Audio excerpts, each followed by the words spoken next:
Capitola City Council meeting for September 22nd to order, and can we have a roll call, please? Councilmember Norton. Here. Councilmember Harlan. Here. Councilmember Bertrand. Here. Councilmember Termini. Here. Mayor Bottorff. Here. Can we all rise for the Pledge of Allegiance? I'd like the Pledge of Allegiance be led tonight by our Police Chief, Rudy Escalante. I pledge allegiance to the flag of the United States of America and to the republic for which it stands, one nation, under God, indivisible, with liberty and justice for all. Don't sit down while we're all up. Yeah, We'll walk up front. right up there. We're going to begin with the presentation honoring our police chief.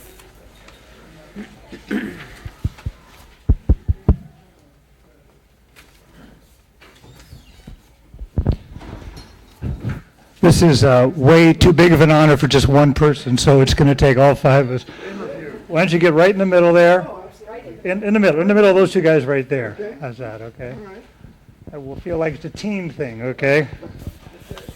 This is comes with smiles and sadness. We have been very fortunate to have Rudy Escalante in this city, giving his time, his devotion, and his caring for 5 years, and it was a privilege and a treat for us.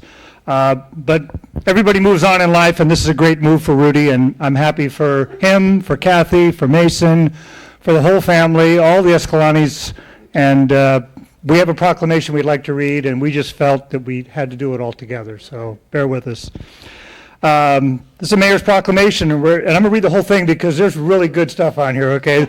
Sometimes, you know, there's a lot of fluff in here, but this is all good meat. So, no, I'm going to, a lot of work went into this. This is whereas Chief Rudy Escalante officially began his law enforcement career with the city of Santa Cruz as a police officer in 1985. 1985. Place yourself what you were doing in 1985. Then in 2009 became deputy chief for the police chief for the city of Watsonville.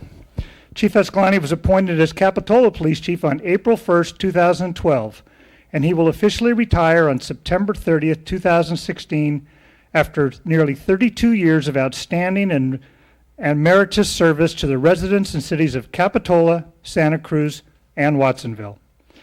Chief Escalante has a strong commitment to this community involvement and built partnerships between the city, other agencies, nonprofits, and has served on numerous boards and commissions such as Janus of Santa Cruz, an alcohol and drug rehabilitation nonprofit group, Capitola Public Safety Foundation, a nonprofit devoted to supporting public safety initiatives, Santa Cruz County Anti-Crime, Santa Cruz County Law Users Group, California Police Chiefs Law and Legislative Committee, California Police Chiefs State Firearms Committee, Santa Cruz Metro Record System Executive Group, and Santa Cruz County Criminal Justice Council. During his tenure as police chief, he has been a committed and outstanding leader who has excelled in hiring, promoting, developing, and training a competent workforce of sworn civilian employees and volunteers. As a result of Chief Escalante's work with his department, the city has realized a reduction of overall crime. That's a big accomplishment. You should be proud of that. Thank you, Chief. Under Chief Escalante's leadership, Capitola Police Department was the first agency in Santa Cruz County to utilize body-worn and in-car cameras, increasing transparency and trust in policing. Chief Escalante expanded the department's social media programs, Nixle, Nextdoor, Facebook, and created a web link to citizens' complaints and oversaw the development of the city's new property and evidence facility. Chief Escalante has served the city of Capitola with the highest level of professionalism and integrity. Therefore, I, Ed Bottorff, along with all the members of the Capitola City Council, do hereby commend Rudy Escalante for nearly 32 years of excellence and dedicated service. It is further recognized that Rudy Escalante has always represented the city of Capitola with the highest degree of professionalism, and that his contributions past, present, and future will always be greatly appreciated by all the members of this city council, city staff, and most importantly, the residents of the city of Capitola. Thank you very much, Chief.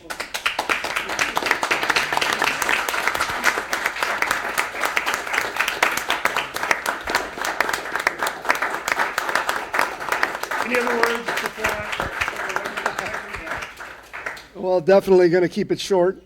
But I really want to thank all the elected officials here for your support, the city staff and the department heads, my peers, obviously all the friends and family over the years, and my extended family from the police departments and the law enforcement community.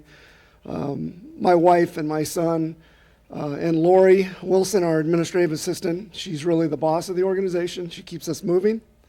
And just the community for all of their support. We could not accomplish the things and the things that we've done without your support.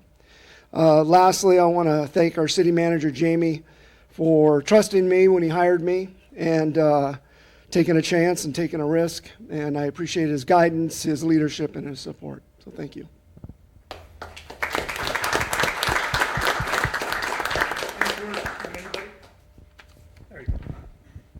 I don't think Jamie took a risk at all. I'll just pass it on because I'm one of the MCs at your retirement party next week, so I'll take the bite out of the apple then. Thank you very much. There was a discussion tonight on national news about a wave going across the country and movement towards community policing. Wouldn't Rudy be a good example and take him to the federal level and let him lead this charge? Rudy has certainly set the bar high here in Capitola, and he has big shoes to fill. And as I said when I took over from Mike as mayor, I couldn't fill those shoes. There's no way. And the next person they're not going to be able to fill Rudy's shoes. He is unique, one of a kind, and we're so blessed to have him. Thank you. Appreciate it. Thank you, Chief.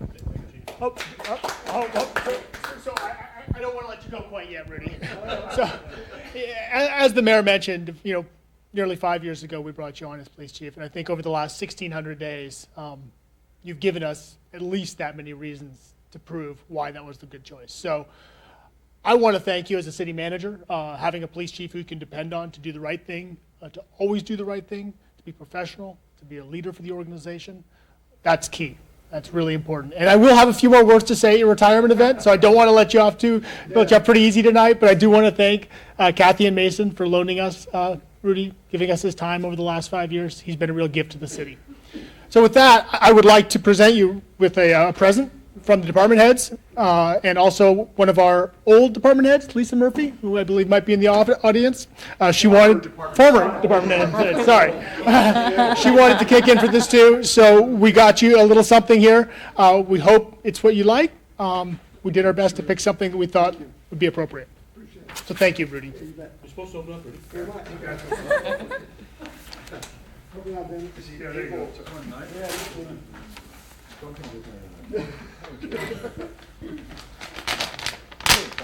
There we go.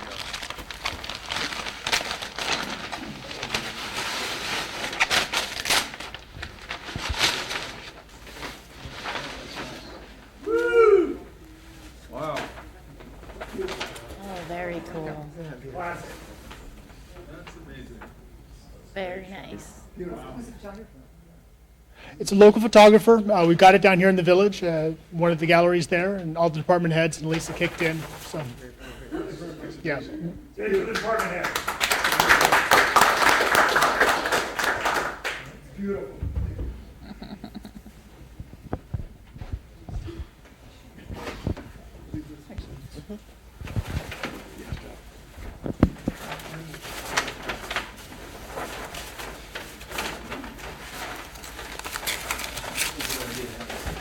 Absolutely, he always has good ideas.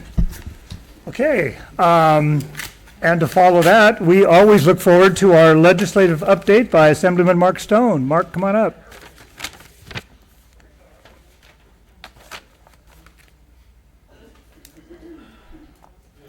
Hey, Chief, don't leave, Chief.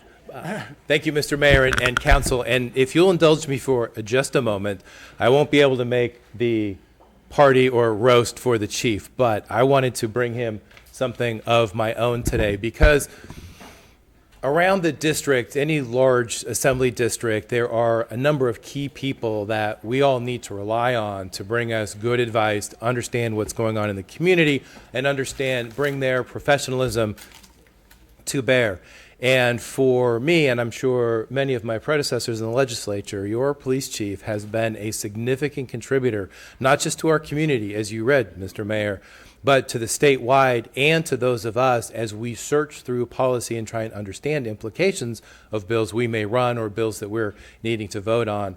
And your chief has been a tremendous asset, whether it's firearms policy, community policing, or just general public safety. So I wanted to bring an assembly resolution on behalf of myself, Senator Monning, and Assembly Member Alejo to bring our thank you and congratulations to your service in the community, because your reach has been so significant for all of us to rely on.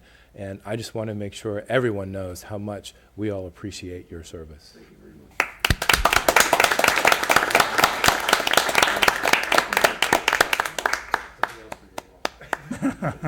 Something else for some garage wall or wherever he's going to put that. And thank you for sharing him. I know that even some of the small cities, the small city I live in and this small city, can have a significant impact depending on the individuals, the elected officials, the people you hire. And your police chief is somebody you can be, I know you can be very proud of, I know you are proud of, because of that extra reach that he has had. So for me, I'm very happy to be here again and give you a little bit of an annual report on what's been going on in the legislature. We had a pretty interesting year this year. We did, and thank you for the chief's help. Earlier in the year, we did tackle some firearms legislation. So California now has some of the toughest firearms regulations in the country, and a lot of other states look to us for that. We also, mid-year, last year, did a lot of, finally wrapped up some of the tobacco legislation that had been brewing for a year or so. And California now, again, we started with some of the best tobacco legislation 30 years ago and lost ground to a lot of states. Now California is back in a leadership position and combating the health effects of tobacco in our communities and really putting some better bounds around where smoking happens, who's exposed to it, and especially keeping cigarettes away from children.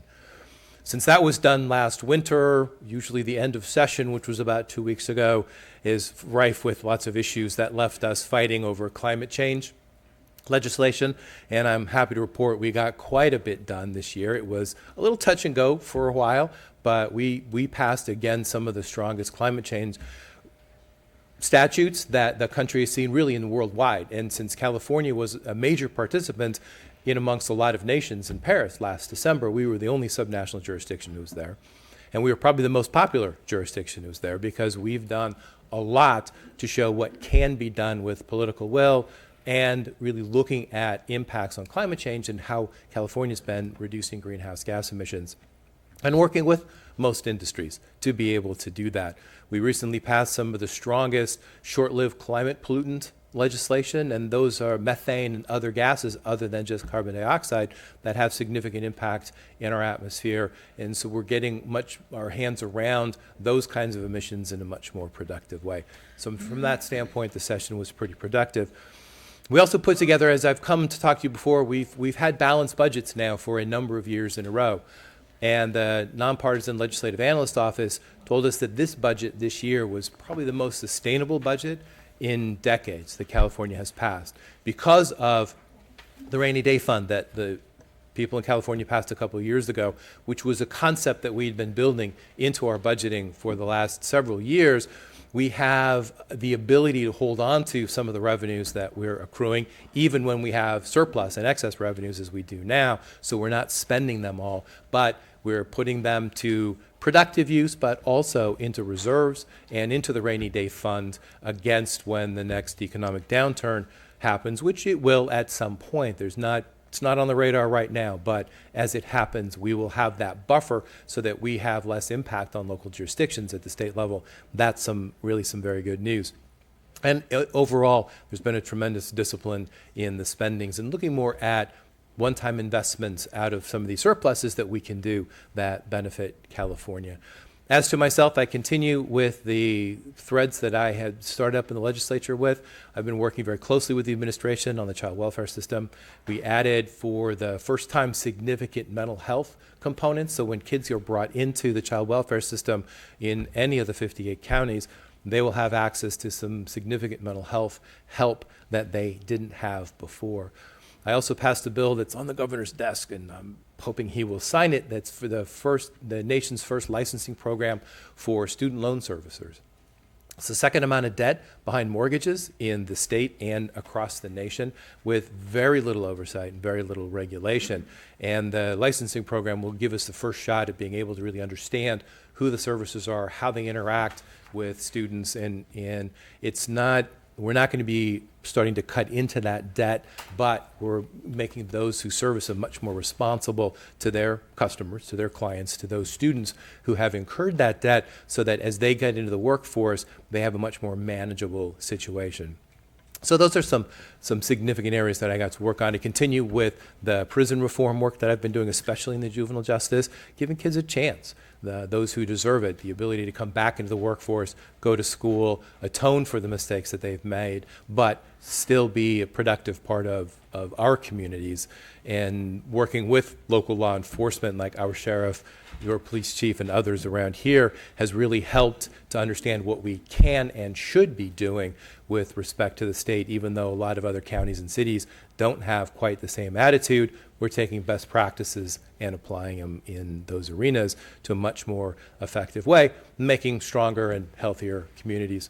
And of course, we've continued the Earned Income Tax Credit, which was passed last year. Continue that again this year. A number more efforts around childcare and helping people who are in poverty get out of poverty, fixing the CalWorks program as well as the CalFresh program that the state has, trying to make sure that we're getting the benefits to victims of domestic violence, to others who really need it and would otherwise have interruptions in the benefits that they are getting, so that they can then lead the lives that they deserve, be a part of our community, and get out of the situation that they're in. So that's been kind of a theme for the last several years. That's continued with me this year, and the legislature, I think, has done a pretty good job of really looking at those who need us to help them the most, the underserved communities, those who have no voice, and we've made some pretty good progress there. So with that, I will wrap up. I'm very happy to field your questions and see what you're interested in. And as I say every year, this is also a good time, since session ended a couple of weeks ago, that I'm looking at ledge packets for this next year. So as you decide on your legislative priorities, if there are things that I can do to help, either with changing laws, bringing new laws, looking at budget issues, ways that we can let you do your jobs for your constituents more impactfully and more efficiently, I'm absolutely very interested in that. So I look forward to your ideas and things that we can be doing in the legislature to help. Questions? Go ahead, Stephanie. My request would be to get rid of the RENA number, the housing number. That when we, and it's, I sound like a broken record, that's all right. With water constraints, traffic problems, congestion, parking, all of our problems that we have, we're built out. We have about 2 empty lots. They're tiny little lots. Where are we supposed to put all these hundreds of housing units? Many communities face the same things. I think it's appropriate for local communities to make their own decisions and not have this number come down from the state. And I agree. Housing has been a very contentious issue at the state level. In fact, a little over a year ago, we had identified a long-term solution for bringing some revenues in towards affordable housing. The politics wouldn't allow that to continue. The Assembly put on the table $1.6 billion of one-time money this year. That ended up $400 million, but with so much constraint from the governor, and this is all part and parcel to that question, that we were not able to reach a deal without handcuffing you to an extraordinary extent on what you really can and cannot do. I'm hoping we'll be able to put some money on the table to help you with your affordable housing goals without those kinds of constraints that make it very difficult for The you to state move has forward. declared the Soquel Creek Water District critically overdrafted on one hand, and the housing people aren't looking at that, I guess, separate departments, I know. And so the housing people are saying, build, build, build. That they need to talk, we need to talk to each other, and we need to coordinate things a little bit better. Absolutely, and that's supposed to be your job in your city, to plan and put in place and implement those plans in a way that makes sense for your constituency and given resource constraints. Thank you. Dennis. Mark, thank you for joining us this evening. Any new news on the transportation funding front? Again, no. We were supposed to have done that last year. We did not do very well.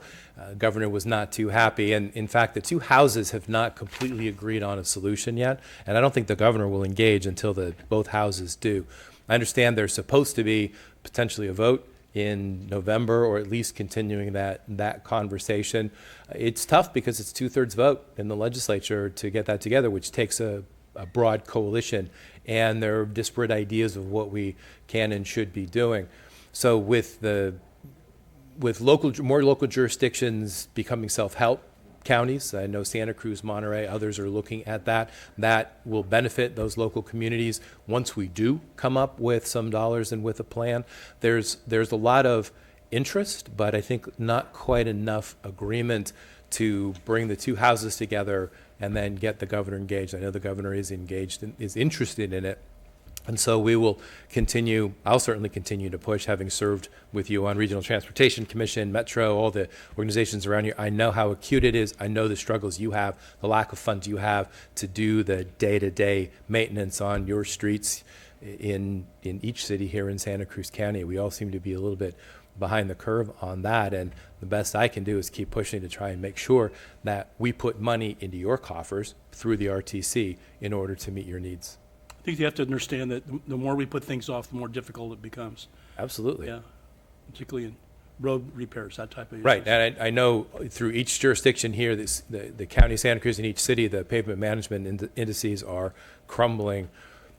Every car that passes over them, every truck that passes over them, and until we do we end up with a much more expensive repair if we can't allow you to keep up with maintenance. Thank you. John? Yeah, I was going to ask about transportation also. But the other thing I was thinking about was the fact that we have California has some great programs to try to keep kids and low offenders out of jail.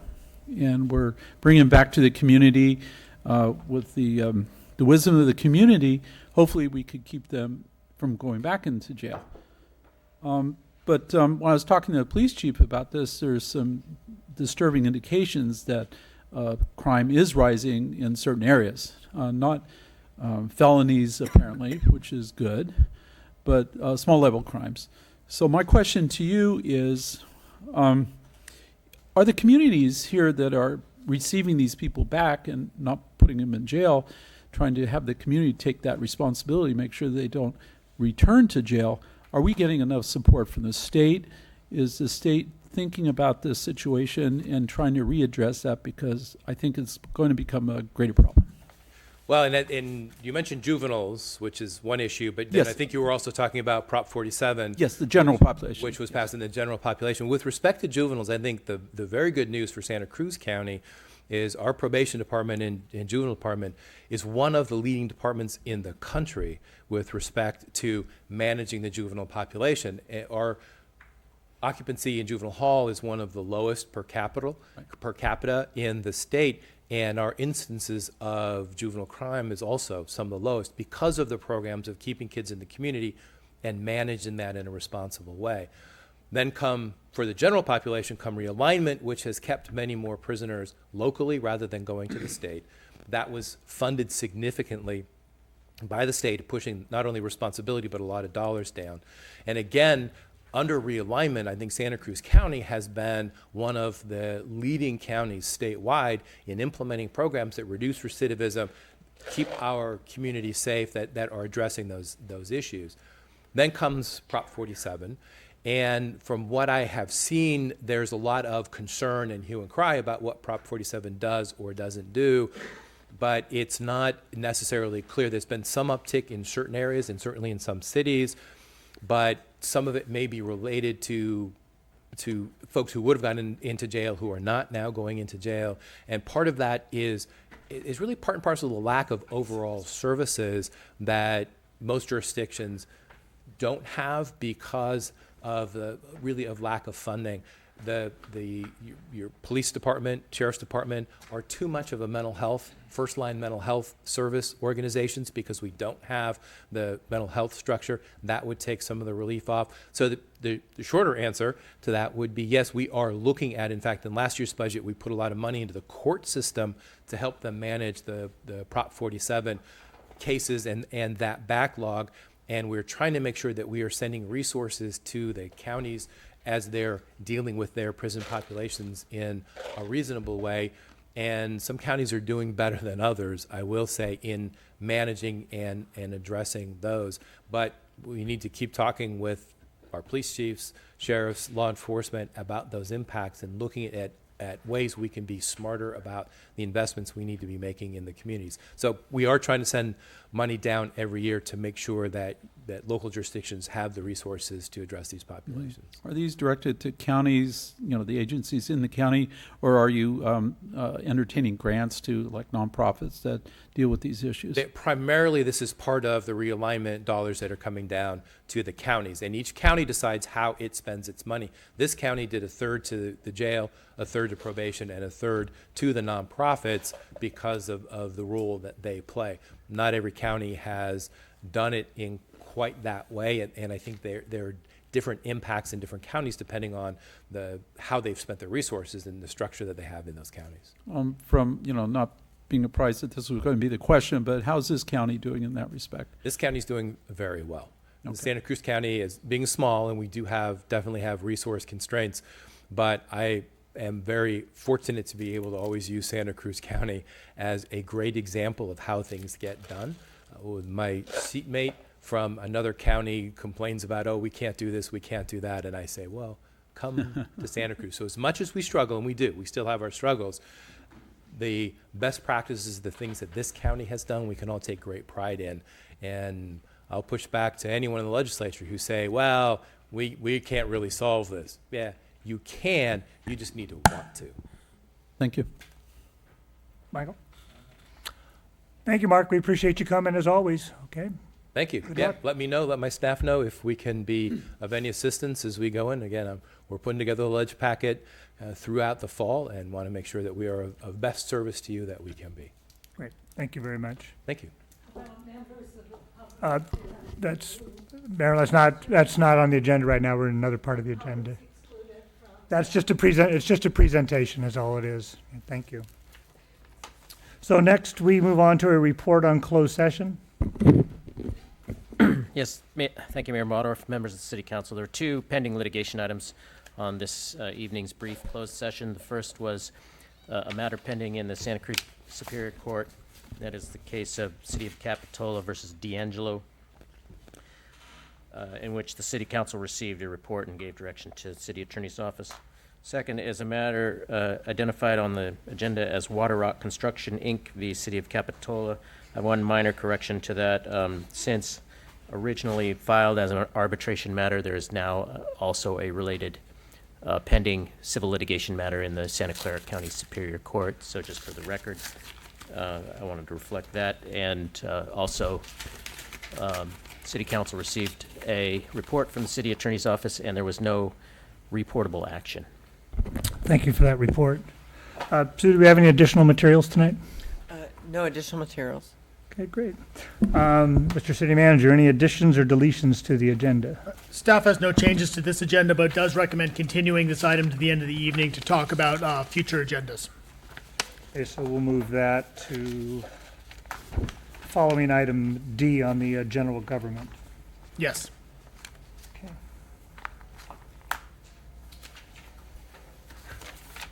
All right, that brings us to this public comment period. This is a time when people from the public are allowed to come and address the city council on any item that is not on the agenda. You'll be given 3 minutes to talk on any matter that you feel of concern, so please come up. Are you skipping the hearings on the 5 items you have on the agenda? No, I'm just following the agenda. We have the public comment period, and then we have other items as it proceeds. This is just the public comment period on items that are not on the agenda.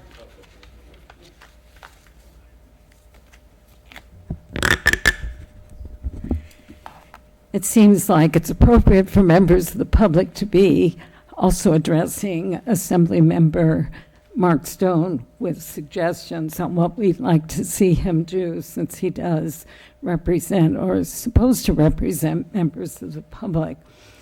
I just came from seeing the movie Snowden, which I recommend everyone see. It's playing at about 3 theaters in the county, including right over here on 41st Avenue. And a lot of the film has to do with surveillance, spying on the American public, every email, every communication on laptop, every action. And it also shows drone attacks on people in other countries where it's like a computer game. I'm not a computer person at all, but you see the target and these people are blown up. Do we want our taxpayer money to be doing that? I don't. Part of the revelations had to do with all the information on people and data that's being collected goes to the National Security Agency and FBI, et cetera. And Verizon is part of it.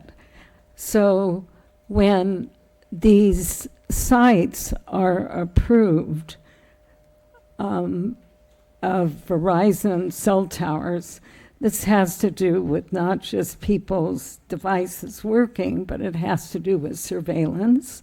And there's so much evidence, irrefutable, of the microwave radiation emitting from these devices that are biologically damaging and well substantiating, including increased cancer. One thing the film didn't say was how this technology is microwave radiation that the World Health Organization labels as a possible carcinogen with lead, DDT, and benzene. And our rights are being violated to not be harmed, to not have this toxic trespass. And you know the proverbial story of the frog in the boiling water, where you put the frog in cold water and it's heated up gradually, and then it heats up more and more, and the frog just kind of stays there because it's so gradual until you have the qualitative change and the frog is dead. And I feel like we, the American public, are like the frogs in the boiling water. Whereas if you put the frog in hot Carolyn, you're water gonna need to wrap up. immediately, he'd get out. But anyway, this is hazardous technology that needs to be removed. It's your responsibility. Thank you. Gary Richard Arnold, Mayor, Council people. There are 2 plaques on the county's courthouse steps, and it's a slap in the face to anybody that served in the military, whether it's World War II, Korea, or Vietnam. It's in honor of a man by the name of Hugh DeLacy. He was a secret communist. He was associated with 4 different spy rings, Perlo, Ware, Silvermaster, and also Agnes Smidley, who was he shared a platform with. The state of Washington referred to him as a communist enforcer. He was threatening a Democratic state legislator who wanted to get out of the Communist Party, and he said, "We made you and we'll break you." The state of California also has reports on his communist activity, as does the federal government, with 20 pages in their Appendix 9. He was very instrumental in helping Mao win over the nationalists, and that ended up with 65 million people being killed. And they say statistics, don't matter because you dissipate the individual. The individual isn't important. But anyway, Hugh DeLacy is honored by our Board of Supervisors.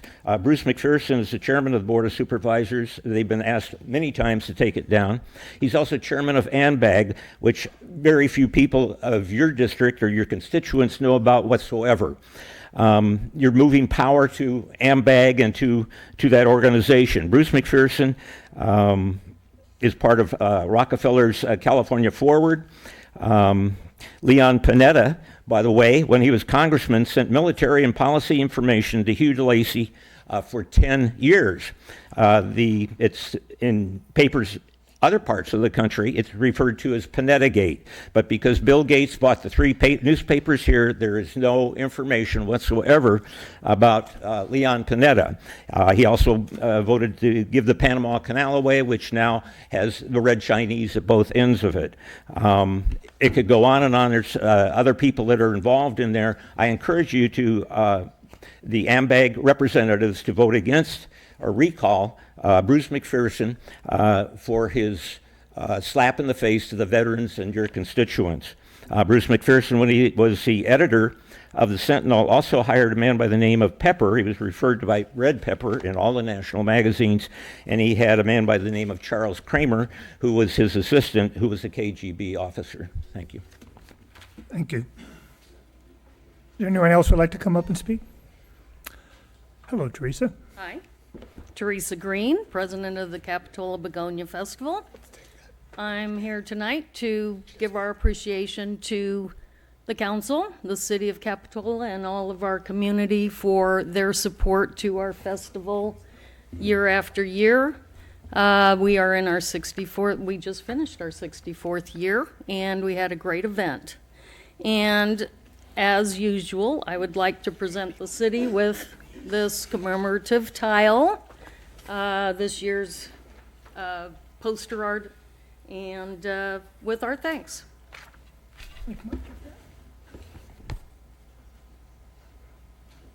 Thank you. Our pleasure to accept this and be part of this this event every year. And although there was a scare of no flowers this year, we managed to survive. We did very well. There. Anything else you want to say while you're? Well, you can't get rid of us. We're going to be back for our 65th year, and we look forward to working with the city on that. Great. Thank you. All right. Thank you, Ed.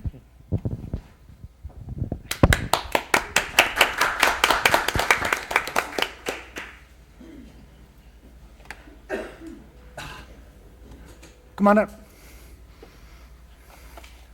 Hello, Bob Edgren here. I'm here tonight. Good evening, Mr. Mayor and council people. I would like to request the council appoint a small committee to address the feasibility of merging a portion of the Rispin Mansion into the new library and building a pedestrian walk bridge over Royf Road. I believe this is a window of opportunity that we have been waiting for many years to rehab and make use of the Rispin Mansion. I'm happy to answer any questions. Just a comment, Mary Prairie, you can make a presentation. Thank you for that. Thank you. Is there anyone else who would like to address the city council? I'm going to go ahead and close the public comment period. We'll move on to city council comments. Michael. I have a few. Okay. First of all, two of us up here sit on the board of the Capitola Safety Foundation. I'm your appointment. Ed is also a member of the Capitola Safety Foundation.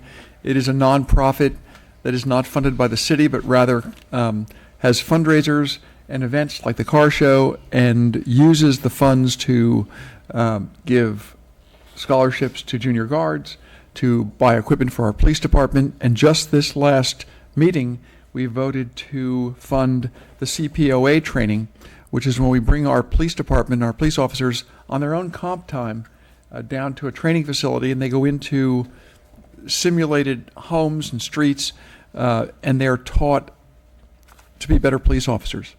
And it's training like this, and this is done proactively by our police department. They become better police officers when they find themselves in seemingly dangerous positions and situations. They don't overreact. They can analyze it. They can be calm. They can be competent. And these are the kind of trainings that make for the best kind of public safety officers. And we have possibly the best police force I've ever seen anywhere. So I want to thank them for that. But the Capitola Safety Foundation, Public Safety Foundation, has funded part of this program by feeding the police officers when they're down there, because they're down there for several days and eventually they have to eat. So Don't forget Operation Surf. And we also fund Operation Surf, where we invite wounded veterans from the Veterans Hospital out to our beach to teach them how to surf. It's amazing, and it's life-saving in its own right. So we'll be keeping you updated on the Capitola Public Safety Foundation's efforts over the course of the next year. Thank you. Thank you. John? Right.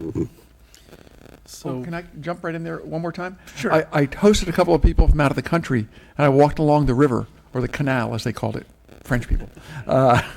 And we explained the Begonia Festival.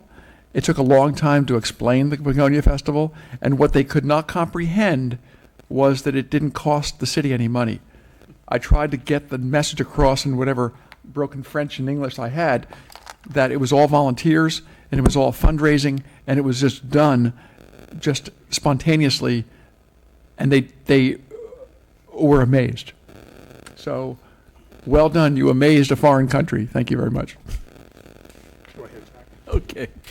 So, as Mark Stone said, our county here has some really exceptional programs in probation and juvenile justice in the effort to make sure people don't reoffend. I attended a talk about a day ago, and one of the reasons why I bring this up is because it was sponsored by the probation department here in Santa Cruz, and they hired a preeminent professor from University of Cincinnati to talk about this very subject. And he was actually able to, because of his involvement, talk about some of the current research. And the ideas that he talked about, I think, were just exceptional. And the hall was completely filled. This was at Resurrection. There must have been about 250 people there. A lot of them in uniform, a lot of them involved in the various programs on the county level and on the nonprofit level to actually deal with the population that we're talking about. So there's one called Epic Influencer, which is something he's just starting to do research on. And it really makes sense. If you're going to keep a person out of prison, all the people that are in that person's life actually have a part of making sure that they don't go back to prison. And that's what the influencer part is. So it's not just the parents, it's their friends, it's maybe people involved in clergy and stuff like that. And as he said, one of the main problems is that we put people back into the same situation that they were before. All the people that they had been used to, that were involved in crime to begin with, these aren't the people they want to be with. So I commend our probation department for bringing this person. The ideas were exceptional. I'm asking right now for the slides, and I'm actually asked for some support material to be put on a post up in the cloud somewhere so that people could get some of this material. The other thing I did today was went to the kickoff for Prop D. So that was exciting. And Mark was there, and there was a crowd of, a reasonable number of people. I think everyone was there, and I had to leave right away, so I didn't hear all the proceedings just so I could get here. Thanks. Thank you. Stephanie? Dennis?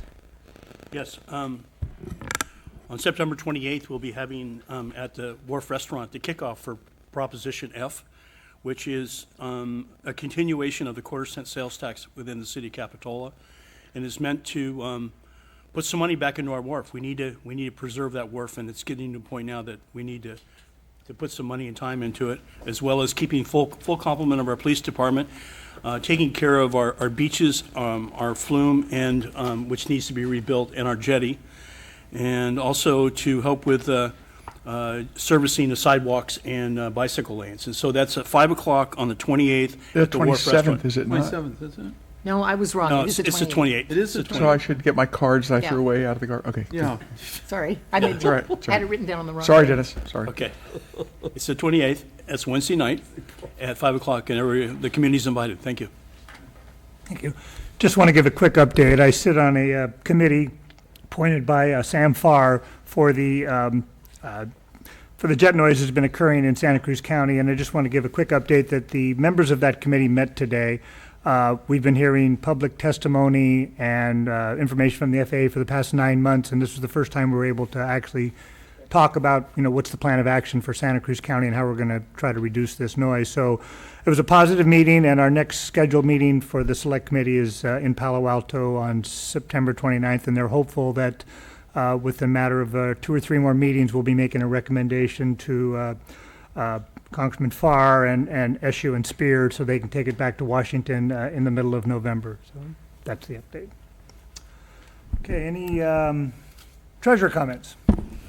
We have a Finance Advisory Committee meeting on Tuesday, next Tuesday. I'd welcome anybody that wants to get to know about Capitola's financial situation in a real quick study session. So it'll be a great meeting. Great, thank you for that. Staff? Just an announcement that we have a cable outage here. Internet cable charter is out. I understand it's due to a tree down over the hill, but it is region-wide. So this meeting is not going out live this evening. It will be recorded and rebroadcast as usual and archived as well. Thank you. Mr. Jesper? Good evening, Mayor and Council. Just a quick update on some projects and events around town. The roadway construction project on Park Kennedy and Monterey has begun with the reconstruction of the curb ramps along the road. The paving work is scheduled to start in mid-October. This is an important transportation project in the city that will repave major portions of these key roadways and also improve the existing bikeways and pedestrian access. This is a type of project, along with other pavement and sidewalk projects we've seen around town, such as on Stockton Avenue, 38th Avenue, and Rosedale, that we could see more of if Measure D passes in November. Measure D will provide $350,000 annually for the city to budget as we need for transportation improvement projects. The next project is the tennis court resurfacing project, which will begin on October 3rd. This project will take approximately 5 weeks to complete, and during this time, the courts will be completely closed to the public. The city would like to thank the Monty Foundation for their donation to this project. Additionally, Capitola Wharf was recently damaged by a boat that broke loose from its mooring. Luckily, there was only minor damage to some handrails and a piling bracing. We were able to fix it in a matter of a couple of hours. As we all know, the wharf is very vulnerable, in need of continuing maintenance and strengthening, and the local sales tax Measure F will provide funding to keep these improvements going in the future and keep them around for future generations. And finally, on paving on Bay Avenue at Rosedale, where we've had some failed asphalt, the county will be out there tomorrow repaving that for us. Okay. Thank you. Any questions of Steve? Sue, comment? I just want to mention we have several openings. There's several appointments on commissions and committees for the city that will be expiring the end of this year, and they're all posted on the city's website. So we have openings on the Traffic and Parking Commission, the Commission on the Environment, Planning Commission, Architectural and Site Review, Art and Culture Commission, and the Finance Advisory Commission. If you have any questions, call the city clerk's office. Thank you. Thank you, Sue. Okay, that'll bring us to boards, commissions, and committee appointments. And we have an appointment to the Historical Museum Board. Yes, thank you. We do have an appointment, and it's for council's consideration. And we received 2 applications, and they're attached to your staff report. And the applications were forwarded to museum curator Frank Perry for review and consideration by the board at its meeting on September 6th. And based on the interviews, the board recommends David Payton for appointment to the Historical Museum Board. I would Thank so you. move. Second. Motion and a second. Any discussion on the appointee? I think the appointee is an excellent choice. So with that, all in favor? Aye. Aye. Opposed? Motion carries unanimously. Mr. Payton, welcome to the Historical Museum Board. Do you want to come up and say any pearls of wisdom for us? Something historic, maybe? Yeah, something. Don't put the timer on. Mr. Mayor and members of council, I take this as a great pride in this, continuing to serve the city of Capitola, and not only the residents, but I think it's also serving the visitors. We do a lot of that at the museum and other things I do as well. So I want to thank you for this, and we'll see how it goes. It's going to go great. Thank you very much, Dave, for volunteering. Appreciate it, guys. Thank you. Okay, it takes us to the consent calendar. These are items we usually approve all in one motion. We have just one item on there tonight. I'll move consent. Second. Is there anyone from the public that would like to pull anything on this item? Number A, the joint powers. That is on our general government. This is on the consent calendar. Okay. So with that, all in favor? Aye. Aye. Opposed? The consent calendar carries unanimously. That will take us to general government public hearing, and the first item is number A, which is consider a resolution affirming the city's intent to participate in the Monterey Bay Community Power Joint Powers Authority. Mr. City Manager. Mr. Mayor, members of the council, I know this has come before you several other times for updates. This is the latest. I hope it is the greatest update that you will receive. I wanted to just quickly, for those of you who don't have the background, remind everyone what a CCE is. CCE is a Community Choice Energy Joint Powers Authority that basically enables the government to step in and procure or develop power in lieu of PG&E. PG&E continues to transmit the power to individuals' homes, but it gives us ability to control source and potential generation projects. CCEs around the state have proven effective at increasing renewable energy use and lowering greenhouse gases while offering competitive rates. So there's multiple reasons about why to pursue the CCE. I'm not going to dwell on them. We've gone through them in the past, but there's economics based where you can end up with lower rates or opportunity for local job creation, which we don't have necessarily with PG&E. Environmental benefits, greater autonomy to make local decision making about how much renewables we're purchasing.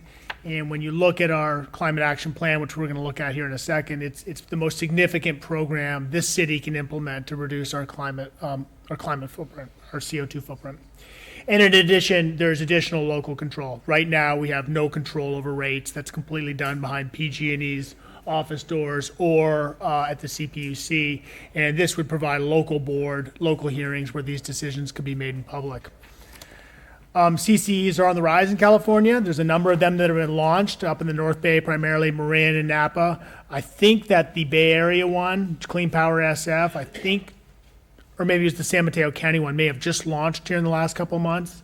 Also, Lancaster has rolled out a program as well. There's a bunch of other counties around the state that are looking at it, but we would be one of the leaders, but not on the bleeding edge, if you will, of this type of program. This is a little bit of data from our climate action plan that approximately 32% of the climate reductions that are identified in our climate action plan were achieved through the CCE. So the CCE program also, what's key to understand is it doesn't impose additional costs on our residents. We're not talking about, requiring everybody to do X or do Y, which requires residents to do something to get a climate goal. This is simply changing modes and changing modes of procuring power. So this was the project status that you saw last April, and what it was showing was by the end of next month here that we were going to have the final adoption ready to go, and we were going to start rolling out power next year. Working through the process with the other jurisdictions, we run into a number of hiccups. You can imagine there's a lot of jurisdictions that have to talk and come together on something like this. And so at this point, what we're looking like, we're laid out in the resolution for you today, is that we would be adopting by January 1st of next year, and then in early 2018 begin providing power to customers. So what this is you have in front of you is a resolution, and the thinking behind the resolution was the almost 26, 25, I'm not sure the exact number of jurisdictions in the Tri-County region. Each and every one of them would attend these meetings and indicate some level of interest in joining the CCE, but there wasn't the commitment. Each jurisdiction seemed to have their own little special thing that they wanted. So what we've tried to do is we've said, look, we're going to put a model out there and we're going to set a deadline, and every jurisdiction that wants to join in that model will have the opportunity to do so by the end of next month. And basically what that model is, it lays out is, number one is 2 boards. One board comprised of electeds to be the policy board. That policy board would meet 2 to 3 times per year, set the budget, adopt the rates, key policies. Then there'd be an administrative board comprised of the administrators for each of the jurisdictions, meeting 8 to 12 times a year and entering the power purchase contracts, the more day-to-day operations of the organization. Now, the resolution also lays out 2 different models for the governing board composition. One is if 11 or fewer jurisdictions adopt it, it's 1 vote, 1 jurisdiction. If more than 11 jurisdictions adopt it, which I think is very likely given the level of interest, the jurisdictions with 50,000 plus, Santa Cruz, Watsonville, the county of Santa Cruz, county of Monterey, city of Salinas, they would all get permanent seats. And then the smaller jurisdictions would rotate by geographic area. For example, we would share a seat with city of Scotts Valley. So I think that's the model that we're under, and it seems like a reasonable way to go. So that's basically what this resolution lays out, is these two different model modes. One is 11 or fewer members, and one is if we have more than 13. And the thinking was, at some point, if you have too big a board, it becomes cumbersome, difficult to get a quorum, sometimes limited attention from board members. So that's the thinking about having the threshold at 11. The other piece of the resolution is that each jurisdiction understands that we would be guaranteeing our prorated portion of the startup financing. It's anticipated that the startup financing is going to be under about $3 million. We estimate that the city of Capitola's portion of that would be about $100,000. Doesn't mean we would be putting any money into this up front. It's looking like there are a number of local financiers who are willing to finance it, but we would be backing up our portion of the debt. So this resolution doesn't actually form the JPA. It kind of lays out the four corners, if you will, of what the JPA would look like. There's a deadline for how many jurisdictions are going to adopt that. At the end of October, the 13 jurisdictions, let's say, who have adopted are going to sit down, take the actual pen to paper, write the JPA agreement, and it'll be coming back next January. So with that, I'm available for questions. Any questions, Dennis? Two, Jamie. One is the infrastructure for transmitting energy in Northern California still belongs to PG&E, right? Yes. So they basically have control of the energy that flows through their lines. Basically, what we're doing is we're offering the public an alternative to PG&E as far as who bills. Is that correct? No, in both cases, PG&E does the billing. Basically, the question is who are you buying your power from? And in one case, you'd be buying it from the JPA, the CCE, who is going out and entering into specific contracts. For example, the CCE could enter into a contract with a renewable power provider from, the southeast portion of California that's doing a big solar project, could enter into contracts with all sorts of different power providers. PG&E then transmits that power and bills the customer. Now, you would know at the source, but you would know at the source where that energy is coming from. But when it comes to the customer, you don't know where it's coming from because they're using the same lines regardless of what the power source, right? Right, but understand, so the way most of the CCEs work and the way I anticipate this one will work is basically customers are given a choice in what kind of power they purchase and how much they want to pay. So for example, up in Marin, I believe they have 3 different models, 2 or 3 different models, and one is like 50% green power, and it's a little bit less than PG&E, and the other one is a little bit more expensive than PG&E, but it's 100% green power source. So 100% renewables is where the power comes from. So there's the idea, the concept behind a bit of a menu choice. So individuals could make the decision, do they want to pay a little bit more and get 100% green power supply? Do they want to pay what they're paying today and get a greener power? What keeps PG&E from keeping the leverage as far as transmission? I mean, they would always have the leverage of it's going through their line. They could raise or lower their rates according to. Well, so PG&E, remember, is regulated by the CPUC, so they are regulated. There's a significant concern among the administrators that as each one of these JPAs form, it's peeling off a little bit of PG&E's business, and that at some point, either through legislation or through the CPUC, they will find a way to make these things infeasible. So that's kind of a sense of urgency that we feel is to get on the bandwagon and do this. You're right. You're always dependent on PG&E, and that is a threat.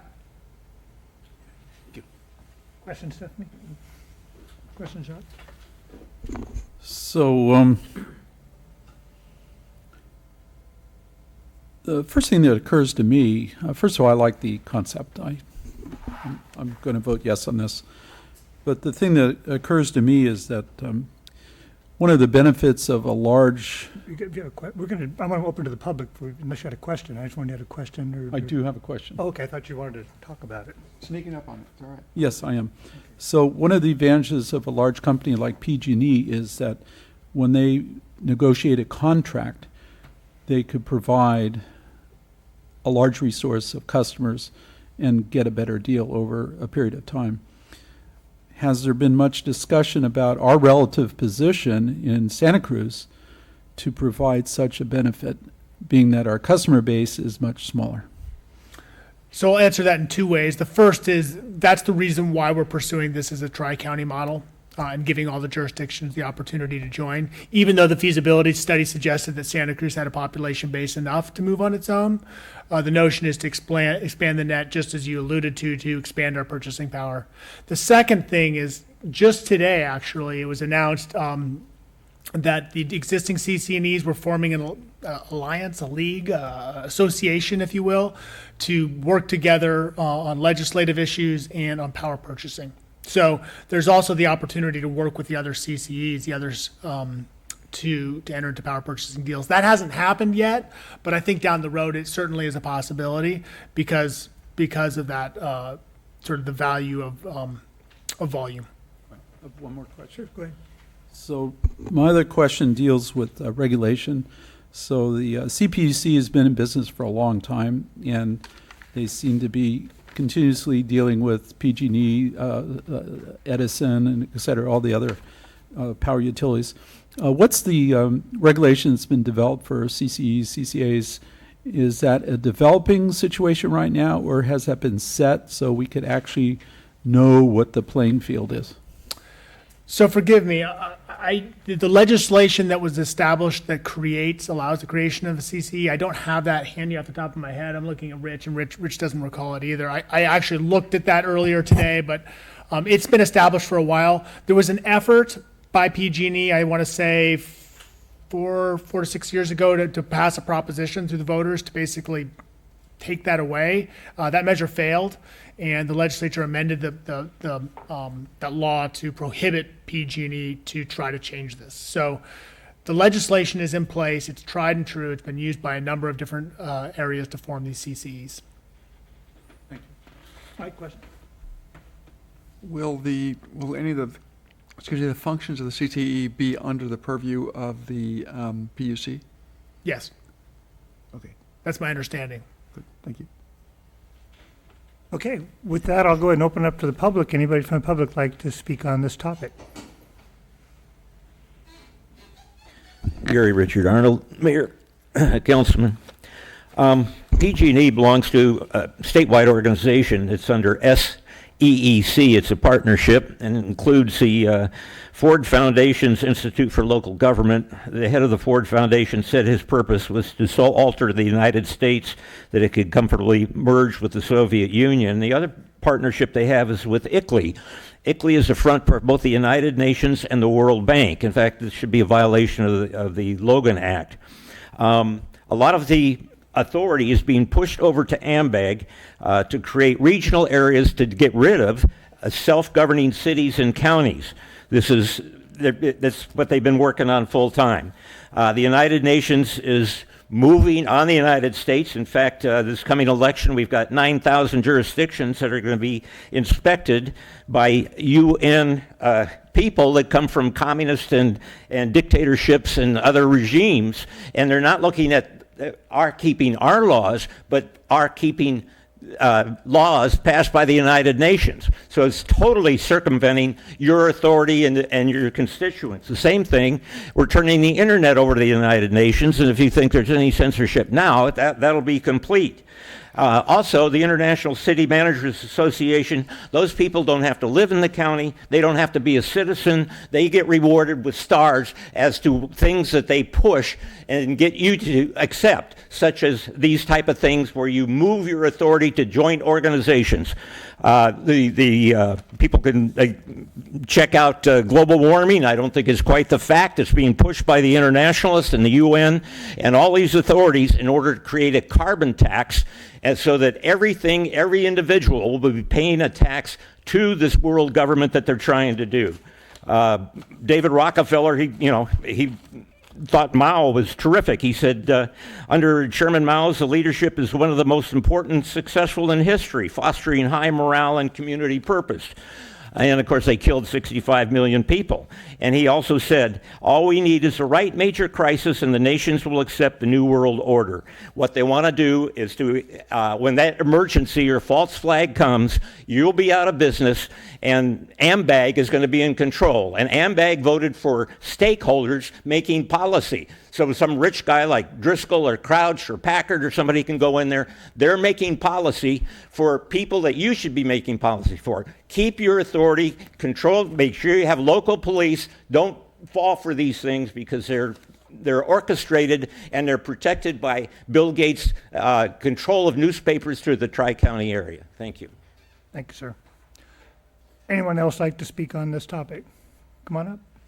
Yeah, hi, this is Bob Egren, candidate for City Council. Jamie, maybe you can enlighten me here.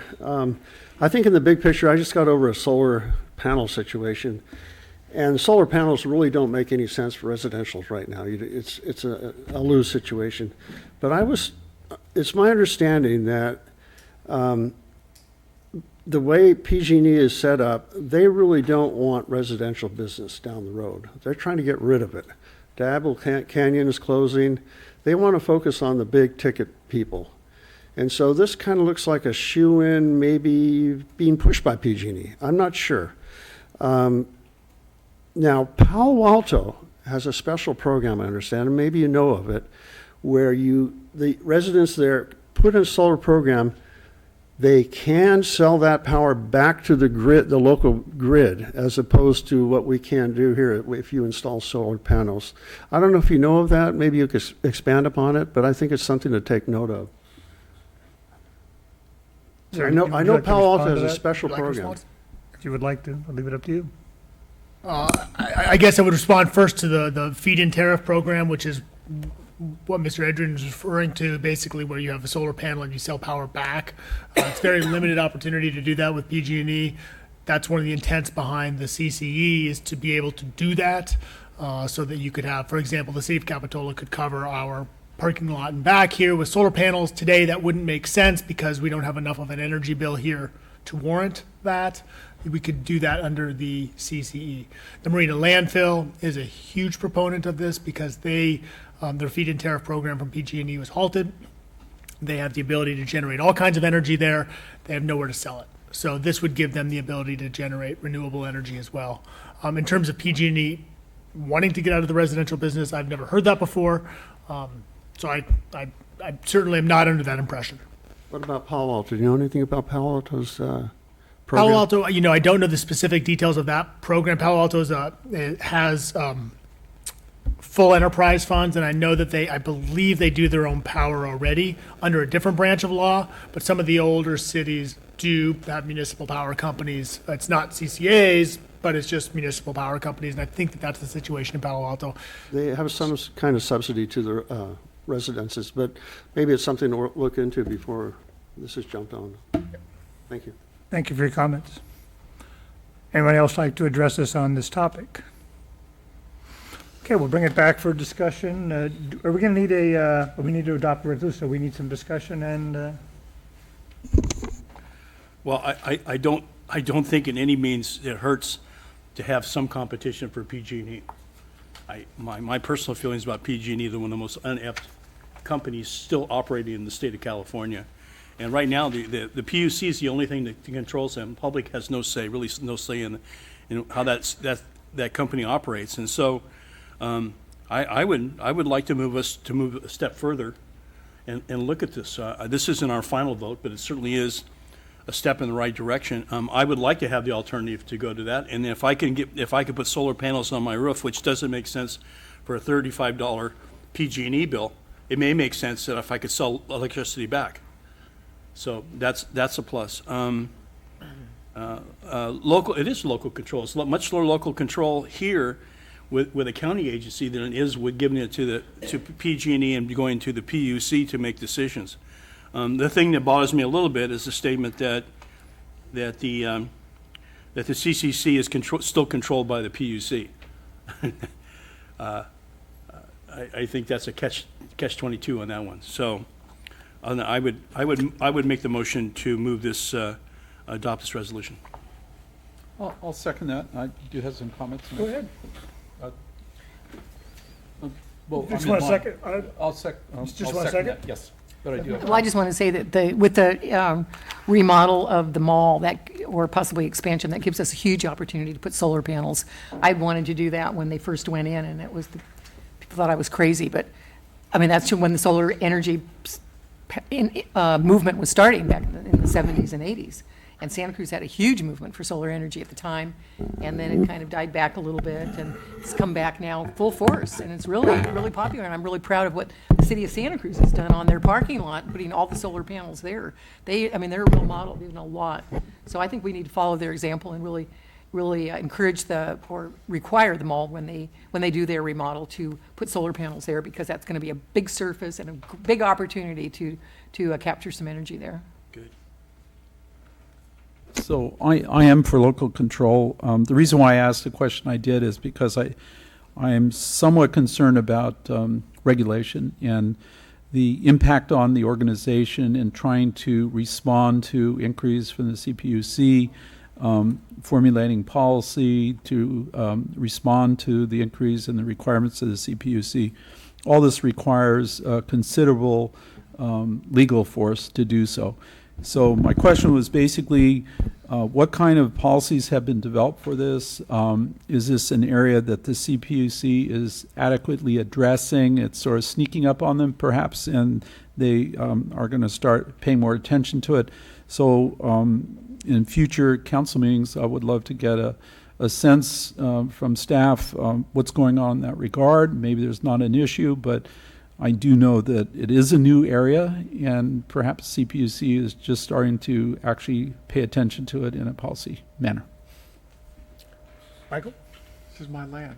Oh, good. Thank you. Well, good. By the way, Commercial Endeavors for quite some time now have been able to sell back to PG&E. So if the city manager would like to put solar panels over all the parking lots, we can make money. Yeah. It'll take you 10 years to make it back, but feel good about it anyway. Feel warm and fuzzy. And the ability to sell it back on a residential level is sort of creeping along. It's been in the offing for a while through the PUC. So that's another possibility. We're talking about pennies, truly, at the end of the day, even with a $35 electric bill. And again, you get 10 years to get it paid back. Little theory about the generation of power. When you opt for green power, the electrons that come to you are not marked with a little green symbol. This power is poured into the grid like a giant reservoir, and it's drawn off by the people. PG&E is finding it increasingly harder to generate more power because of restrictions in California.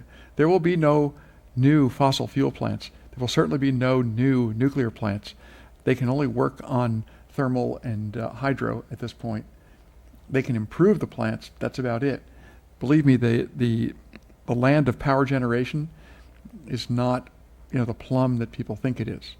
The only reason that PG&E doesn't always warm to residential power distribution is because it's a pain. It's a lot of maintenance, it's a lot of daily effort, and it's a lot of boots on the ground on a daily basis. With regard to transmission cost, which they will be tacking on, you can see the transmission cost it's itemized on your electric bill every month. You can see how much they parse out by PUC mandate for transmission costs, for generation costs. So you should know what you're dealing with. Any new power that we generate will be by methods that save our greenhouse gas emissions. That's just the reality we live in. And California is on the cutting edge. And the municipality you're talking about is the Santa Clara Power, and Santa Clara has its own municipal energy, not source, but they basically have been doing the same thing we're talking about here, but for years and years. They buy in bulk, they distribute, they take care of their own lines, they take care of their own overhead, read the meters, do all that stuff. It's their own power company. So if anything's a model, Santa Clara Power is, and believe me, if you want to do a project in Santa Clara, there's no more fluid way to do it than to sit down with the engineers at Santa Clara Power. It's brilliant. So I don't know if there was a second on your motion yet? There is? This is the way to go. This makes sense. This coalesces all the little, and I say little, the large solar farms, the wind farms, any private hydro. This brings it all together and gives them an opportunity to grow and become more than they are. And we need to jump on board. We're a drop in the bucket, obviously, 10,000 people, but every little drop helps. So I am in favor of this. Thank you. I concur with everything you said there. Just a couple other points. Sat in on quite a few presentations of this, and what the beauty of this program is that even though the transmission lines, the servicing, all the billing is still done by PG&E, the part that's not included in that conversation is the profit by PG&E, and in this case, the profit goes to us. And the profit we make from selling, we can, like was mentioned, the city manager mentioned, we can choose, not to say we, but each homeowner can choose whether they want to have 100% renewable energy in their house, if that's what they believe in, or if they want, that would be a higher rate, or whether they want, some of the PG&E's, sources of energy along with some wind and some solar. So the freedom of choice for some people is what they want, but eventually the profits that come to this county, we will be able to reinvest back into providing our own sources, whether we invest in solar panels in Santa Cruz County or San Benito County or wind power generators. This becomes part of our system to draw from. So the two agencies that were on the board previously, Marin, they're already showing a profit. They've paid off their startup costs. The point that was made was we are definitely in the incipient stage of this conversation. To get in now behooves us before somewhere down the line PG&E is going to say, we're not going to allow this anymore. So this is cutting in definitely to their profit. So I definitely support this measure. So with that, we'll call for a vote. All in favor? Aye. Aye. Oppose? Motion carries unanimously. Takes us to item B. This is consider an amendment to the administrative policy I-33 to implement an in-lieu parking fee program. Good evening, Mr. Mayor, City Council. Just by way of background, very quickly, as you recall, in March of 2013, the council originally approved the in-lieu policy, approved the 232 space beach and village parking lot, which provided 56 surplus spaces over the previously identified 176 space village parking deficit. On October 13th, the City Council approved the administrative policy to establish an in-lieu fee program to provide those 56 spaces for a large village hotel which provided valet service. At your last meeting on September 8th, you directed us to return with an amended policy to, one, revise the number from 57 to 56, and to allow up to 10 spaces to be used by a smaller village hotel. So we revised the language, and the policy is in your packet. The wording is up here, projected before you, and highlighted in red. So again, it changes the number of spaces from 57 to 56 and allows 10 spaces to be used for a smaller hotel in the village. And that concludes my presentation, and we're available for any questions. Questions? This is not necessarily to expand any of the existing hotels, but if an existing hotel like Harbor Lights or Capitola Hotel wanted to secure 4 or 5 spaces to ease their parking burden, they could do so, correct? Correct. Okay, good. Thank you. Any other questions? I'll go ahead and open it up to the public. Anybody from the public like to speak on this topic? Welcome. Good evening. My name's Dave Fox. I'm an old-time resident here, and I've been out of town for 2 years, so I missed all your other meetings on this, and I take for granted that you guys have done your homework and you understand what's going on. But it was with interest that I read this. It was on the agenda, and decided to come down, and I read, and maybe I don't know enough about this, and I may be bringing up some things that you've already taken care of. But you're offering to sell 25% of the parking in that lot. And that's owned by the residents of the city. And so I want to make sure that they actually get something of value. And I read the thing, and I kind of went, wait a minute. You're going to charge this developer what the cost of building a parking structure for each space? You're bending over backwards for this guy. You're giving him, he doesn't have to go out and find property. He doesn't have to build it. it gives them an option to build a bigger hotel. I think what you should do is you should look at what you want to improve the cost. I don't like the wording. It just says the building. I'd like the wording to be changed to where it says the cost of the land, the cost of the construction, plus 20%. And I don't think that's out of line at all to give that extra 20%, because if he had to go out and find this property and develop it, it's a deal to add that, what you were giving him at that. And so I don't think this is out of line to raise what the city would want and what the city should get back in return for the giving away this property. In closing, the other thing, in reading it, I was quite impressed with the last paragraph that said, prior to the grading permit or building permit, they have to fund this. I was very disappointed when I got to the end of the paragraph and it said, well, maybe we can stretch this out a few years for the guy. Well, you know what happens every time something gets stretched out? The money comes in and goes in. It doesn't get in a big chunk for the city. It gets spent on general funds. I'd like to see, if we're going to do this, one big chunk of money come in. And we can take that and allocate it for something like a new city hall or something like that. But if we don't get it in one chunk, it's going to get spent on various things around the city. And if you do want to leave that comment in there, I'd like you to see you put in something like it has to be over a 5 to 7 year period, not 30 years or something like that. Anyway, it's just wording that I'd like to see changed. Thank you. Thank you for those comments. Appreciate those.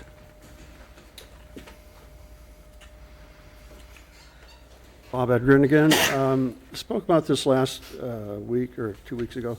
Kind of echoing the previous speaker, this is kind of the property of the people that, you know, paid for the Pacific Cove Park and went through all the headaches and everything else. It's nice for somebody new to come in and say, give me some parking. But, you know, that, first of all, is this being sold or is it being leased, the parking?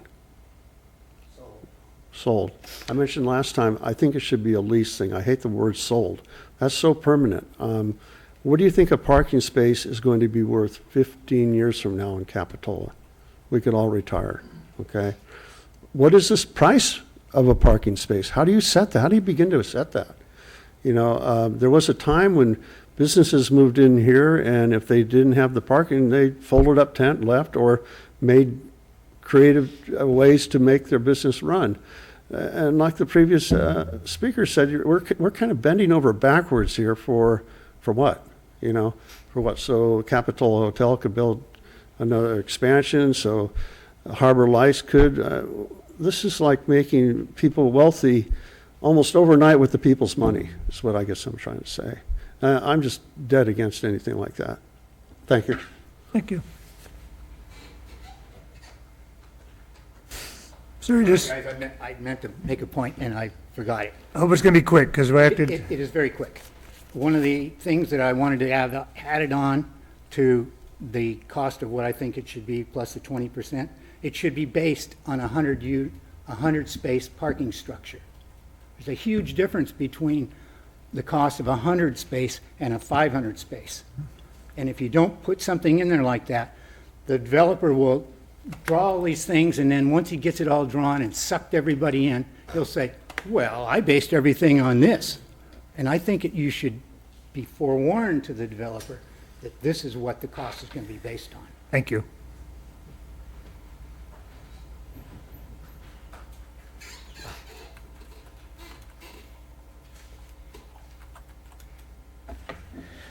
Good evening. My name's Nels Westman. I'm here tonight to request that you do not insert the new language into the city's existing in-loop policy to allow onesie-twosie sale of spaces, which will substantially weaken the important safeguards in this program now. Excuse me. I realize the council is fully aware of this, but I feel I should remind members of the audience in chambers and at home, not tonight, that the city's in lieu policy was for the most part adopted to, one, Establish a rationale to prevent the Coastal Commission from considering those 56 spaces in Lot 1 to be part of Capitola's total parking space inventory in order to allow a large village hotel, should one ever happen, without the city having to replace those public spaces. In no practical way are they surplus. 2, to create a foundation for a public-private partnership with the village hotel developer, should that ever happen, without the city having to replace those, which would result in a concurrent construction of a parking structure. Number 3, a large hotel, should that ever happen, would operate a 24-hour-a-day, 7-day-a-week valet service to keep hotel cars out of the village parking spaces. 4, a large hotel, should that ever happen, has the financial means to pay the high cost of the in lieu fees up front so that the taxpayers are not burdened with borrowing the construction costs, the bonding costs, carrying these costs for years, and constantly trying to collect overdue payments from subsequent owners of the property. And finally, number 5, the in lieu program spaces are intended to be in the context of a parking structure. The city is selling air. If the city sells surface parking with no foreseeable parking structure, the cost of the land under that surface parking must surely be added to the in lieu fees, which will be dramatically higher. There is also a legitimate question of whether this is it is appropriate to be selling public land to private parties in this way. No small hotel is going to operate a valet service 24/7. No small hotel is able to pay the huge fees involved up front. The concept of a public-private partnership for 2 parking spaces is ludicrous, as there is no incentive to move forward on a parking structure. No parking structure, no solution, ergo no in lieu program. So basically the risk in this change is that it will allow even more development in the village, creating even more competition for the shrinking supply of village parking spaces for years and years to come. This is not any kind of a solution, it's just making things worse. So I urge you to hold out for the large village hotel, should it ever happen. If it never happens, those 56 surplus parking spaces will be very much appreciated by the public, who will park in them and feed the meters. Thank you. Thank you, Nels. Anyone else like to address us on this issue? Seeing none, we'll go ahead and close it and bring it back for discussion. Just a question of staff. In the definition of the in lieu parking fee program, we're not selling any real property. We're not selling any real estate. We're selling the use of a parking space for the life of the business, correct? That's correct. Should the business no longer exist, they do not get to sell their parking spaces to someone else. That's correct. Okay, good. I want to make sure that I wasn't misunderstanding. Thank you. Comment, Dennis? If you didn't have those 56 spaces, you still have the potential, as Nell says, potential of doing a hotel in the village. Would they not buy those spaces into that new parking garage? They wouldn't be able to build without a parking garage. There's no room for it to do that. Whether it's those 56 or the 56 they're going to have to put in, which is more to our benefit. If you had them, other than buying those spaces there that already exist, would you not want a new hotel to buy their spaces that they're required in producing a new parking garage? Wasn't that our intent, and even discussion in the general plan, was just to build a larger parking garage someday on the backs of a new hotel? It had nothing to do with those 56 spaces there. It just so happened we redid a parking area that gave us an allocation of 56 more spaces. The public paid for that. The village merchants didn't pay for that. There's no merchants in the village that pays for parking besides Peter Dware's or Barry Swinson. Those are the 2 parking lots where there's private. Other than that, those are all public spaces down in the village. Those are all public spaces up in that garage there. How we allocate them and saying that we should give them all to one purveyor is not fair to the public.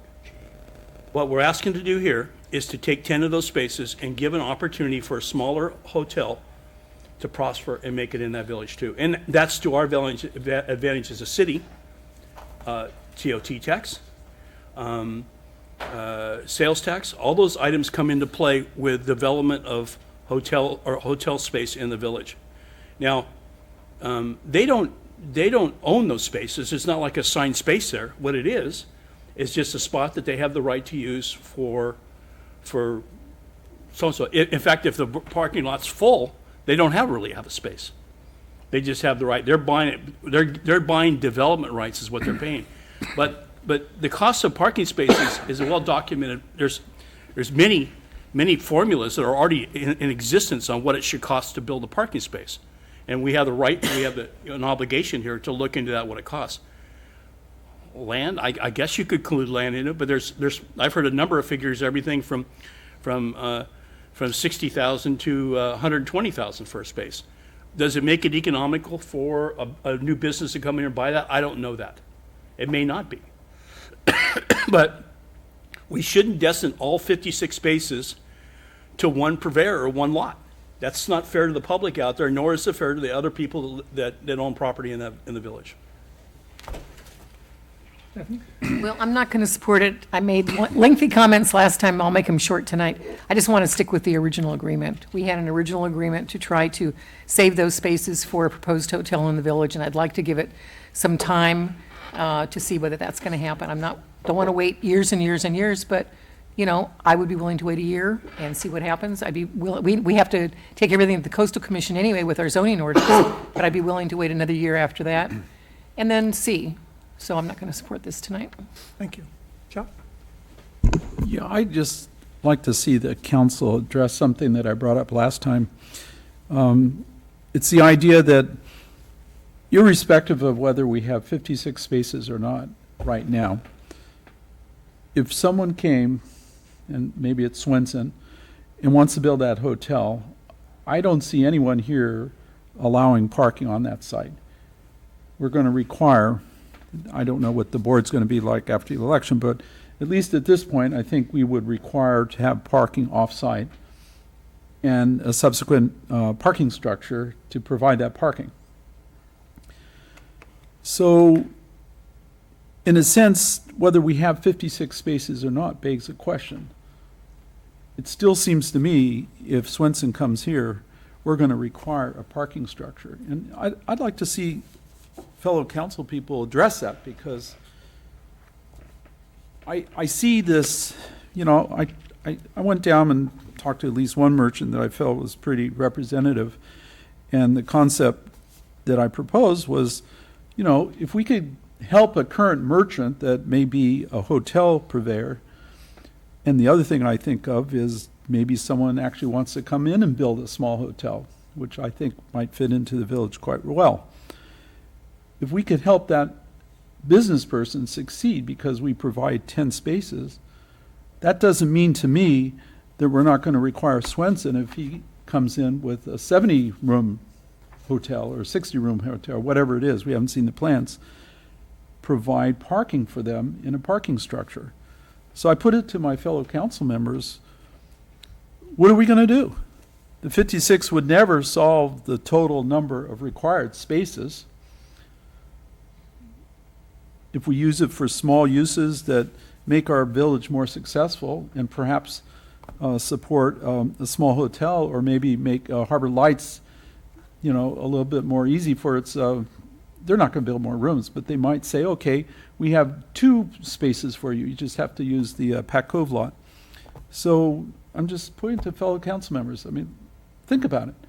If Swenson comes, we are definitely going to, at least at this point, I believe, we're going to require a hotel parking lot in Upper Pack Cove.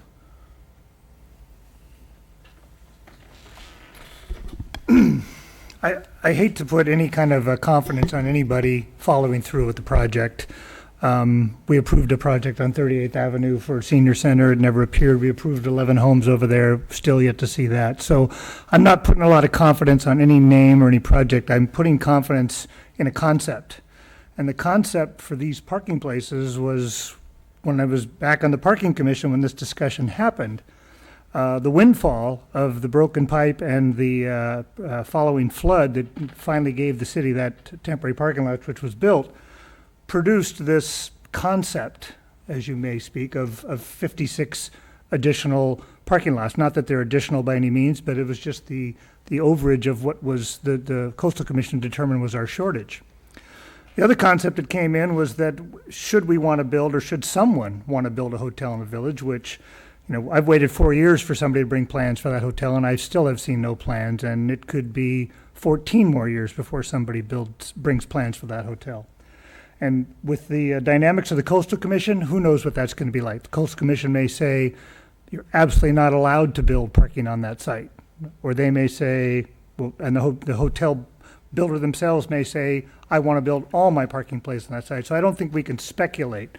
For me, it's a concept. The concept is, we talked that we would set aside 56 places for a hotel, and that concept was we wanted to encourage overnight visitors to stay in the village. My feeling to why I'm willing to give up these 10 places here now is that large-scale hotel that was envisioned may never, ever appear again. It may be a combination of an expansion of the Capitola Hotel. It may be a conversion of a apartment house into a bed and breakfast, but either way, any type of those overnight accommodations is going to need parking. And the concept is that there will never be a parking structure because the business people don't want to pay for it and the citizens don't want to pay for it. So the kickstart for that parking structure, what's going to make it qualify for us to receive grants to add on to it, is it's going to need a substantial amount of money to begin the process. And that substantial amount of money comes from selling those parking places.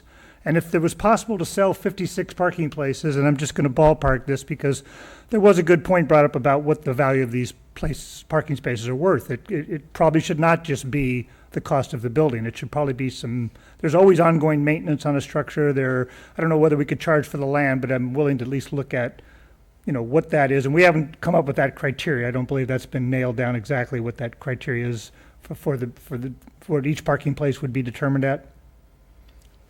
So, Mr. Mayor, no, when the original policy was crafted, there was a conversation about whether or not the price was going to be fixed, whether it was going to include the land or not. You'll note that the way the policy is written is basically the fee will be set at the time of the application. So the council has the discretion at that Right, point. and I think that's great because that allows us to say this is the cost of the building because we don't know whether it's going to be 565 3 stories or whether it's going to be 324 2 stories. And I hope it's not just, a 1-story parking lot, but those fees will be determined at the time. And the concept is if we sell 50 places for $50,000, we have $2.5 million, which is a good start towards trying to go out and acquire grants and say, we're going to build a structure because we all know that structure is $20 million. So for me, I'm going to support this measure because I still want to build a structure, but there has to be revenue that's coming in for this. This money is going to go into a separate fund. It's not going to go into buying pay stations. It's not going to go into striping the parking lot. It's going to go into a fund for a parking structure. And if we sell 57 places, we could have a sizable amount of money, and so I'm going to support this. Comment? Yes. I take Dave's comments very seriously that we have to always keep in mind the escalation of cost per space. I know what parking structures cost per space to build them, but that's just from the dirt up. That can be a very low number. Language regarding a force account to, if we were to sell 10 spaces, how would we legally put that into a fund that could be used for nothing but a parking structure? I don't know that we have that ability. I think that money just kind of falls into the cigar box, does it not? Mr. Mayor, Councilmember Termini, I'm looking back at my finance director, but the answer to that is no. Right. We can designate a specific fund, and we can restrict it. That's council by council. I mean, if a council is sitting there looking at $1 million in an account that we hoped would be for a parking structure, it could easily be touched for almost anything else, correct? Yeah, no, Yeah, I think technically, we would designate it as reserved. It would be set aside for a specific purpose, but I think at the end of the day, future councils would have that because we discretion. tried to do the same thing with parking meter fees, adding parking meters and raising the parking rates, and nothing ever came of it because that money is somewhere in the cigar box. So I think that this might be a nice time to look at this ordinance and reduce the amount of time that a developer has to pay for it, because I think the 30-year idea is not a good one. These are not extra spaces, and we're not looking to sell the use of spaces that we're not using. We're using these spaces all the time. It's turning into every weekend of the summer. It doesn't have to be Begonia Festival or Art and Wine for that lower lot to be filled up. They are being used, and we do have some language regarding the the hotel designating the spaces and attending to them and making sure their guests park there. Hard to do for any of the smaller hotels. I don't see any expansion space, air, land, or otherwise for the Capitola Hotel. I think the Harbor Lights is pretty much built out. I'm sorry, I always lose the new name of it. Capitola Beach Hotel, maybe? Capitola Suites. Capitola Suites. And a great job they did. They did. So I'm having a hard time supporting this as well because I frankly don't see the use of it. When the time comes, we may have the developer put some parking down below it, but there's certainly no room for all the parking they need. The 56 spaces isn't enough parking that they need. Frankly, 50, 60 room hotel, you're going to have substantially more spaces than 56. So we could be selling at that time phantom spaces, these 56 plus another 50, and that really starts to build a parking structure. So again, I will reluctantly not support this particular measure. Dennis? Just a follow-up comment on that. I have a hotel developer come into town, and he wants to build a hotel. That's the last thing I want to give him. I don't want to give him those 56 spaces right there, because you'll never get a parking garage if you do that. You'll have a parking garage of 10 spaces. But if you require that new developer to produce 56 spaces in a parking garage, you got something to give him. But if you give him that, he's only got to produce 20 more spaces or 30 more spaces. So it's advantageous not to really have those available for that large project. The other thing is it states right in here clearly in this motion that revenue collected from the program should be deposited in an interest-bearing account established for the sole purpose of contributing to the financial of future parking facilities. That seems like, to me, Jamie, that's kind of the beginning of a parking district. And if we formed a parking district, then you couldn't touch them.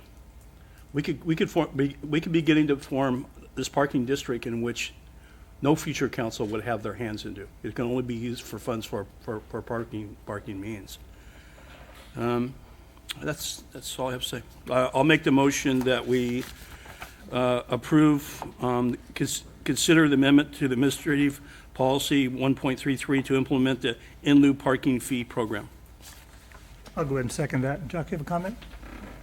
I was just wondering if staff had some comments to say about a potential parking district. If we pass this right now, creating a parking district, would that be a difficult procedure?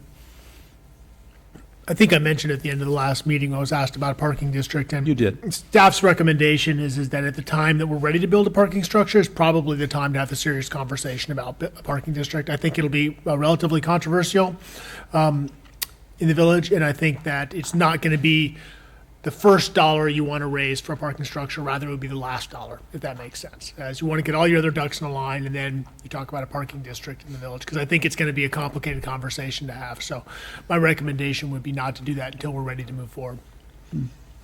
Okay, my comment, if I may. Sure. I think the beauty of what the Parking Commission did under Nell's leadership, and you were a member at the time, and was because of the analysis that was done by that committee, and because of the situation we are in with the Coastal Commission, we have set aside those parking spaces as within our purview. We don't have to go to the Coastal Commission. We don't have to make any kind of song and dance. We control those spaces. And the way I look at it is those spaces are for the benefit of Capitola, and in particular for people who come and visit and for the businesses downtown that help raise some of the funds that pay for the services we provide. I'd like to reiterate, I really believe that if a large developer comes here that wants to put a hotel on the old theater site, whether it's Swenson or someone else that it gets sold to eventually, we will require a parking structure. No way the city of Capitola is going to accept a parking facility on site with all the cars that are coming and going. So at this point, I know the original intent was for the hotel, and I don't believe that Swenson or anyone's going to build anything on that site, but it may happen. But the original intent, I think needs to be looked at a little bit differently, because we have the option here to help businesses downtown and make it a more desirable place for people to do business that have businesses downtown if they're in the hotel business. And still, when we have on our plate or before us a hotel that might be building on the theater site, we still have the option, which I think we would take, to require a parking structure. And the other thing that we've forgotten is it's not just for the rooms. That staff, I don't know how many people are going to staff that hotel. At that time, I would say it's not just the 70 or 50 rooms that you have, but it's going to be the staff. I don't want the staff coming in and out of this town also and taking up our available parking spaces. So to me, it's going to be the number of residents that go to that to that hotel and the staff. And at that point, as Ed just pointed out, we'd have a sizable chunk of money to start the building process for a parking structure. So I'm going to vote for this. Okay, so the motion on the floor is to adopt the language that's on, Dennis, on the board here as written, That's correct. and a second. I think there was a good suggestion by Mike to change the time element. The payback time? Yeah, would you like to That's chime just in? in the language, that's, Yeah.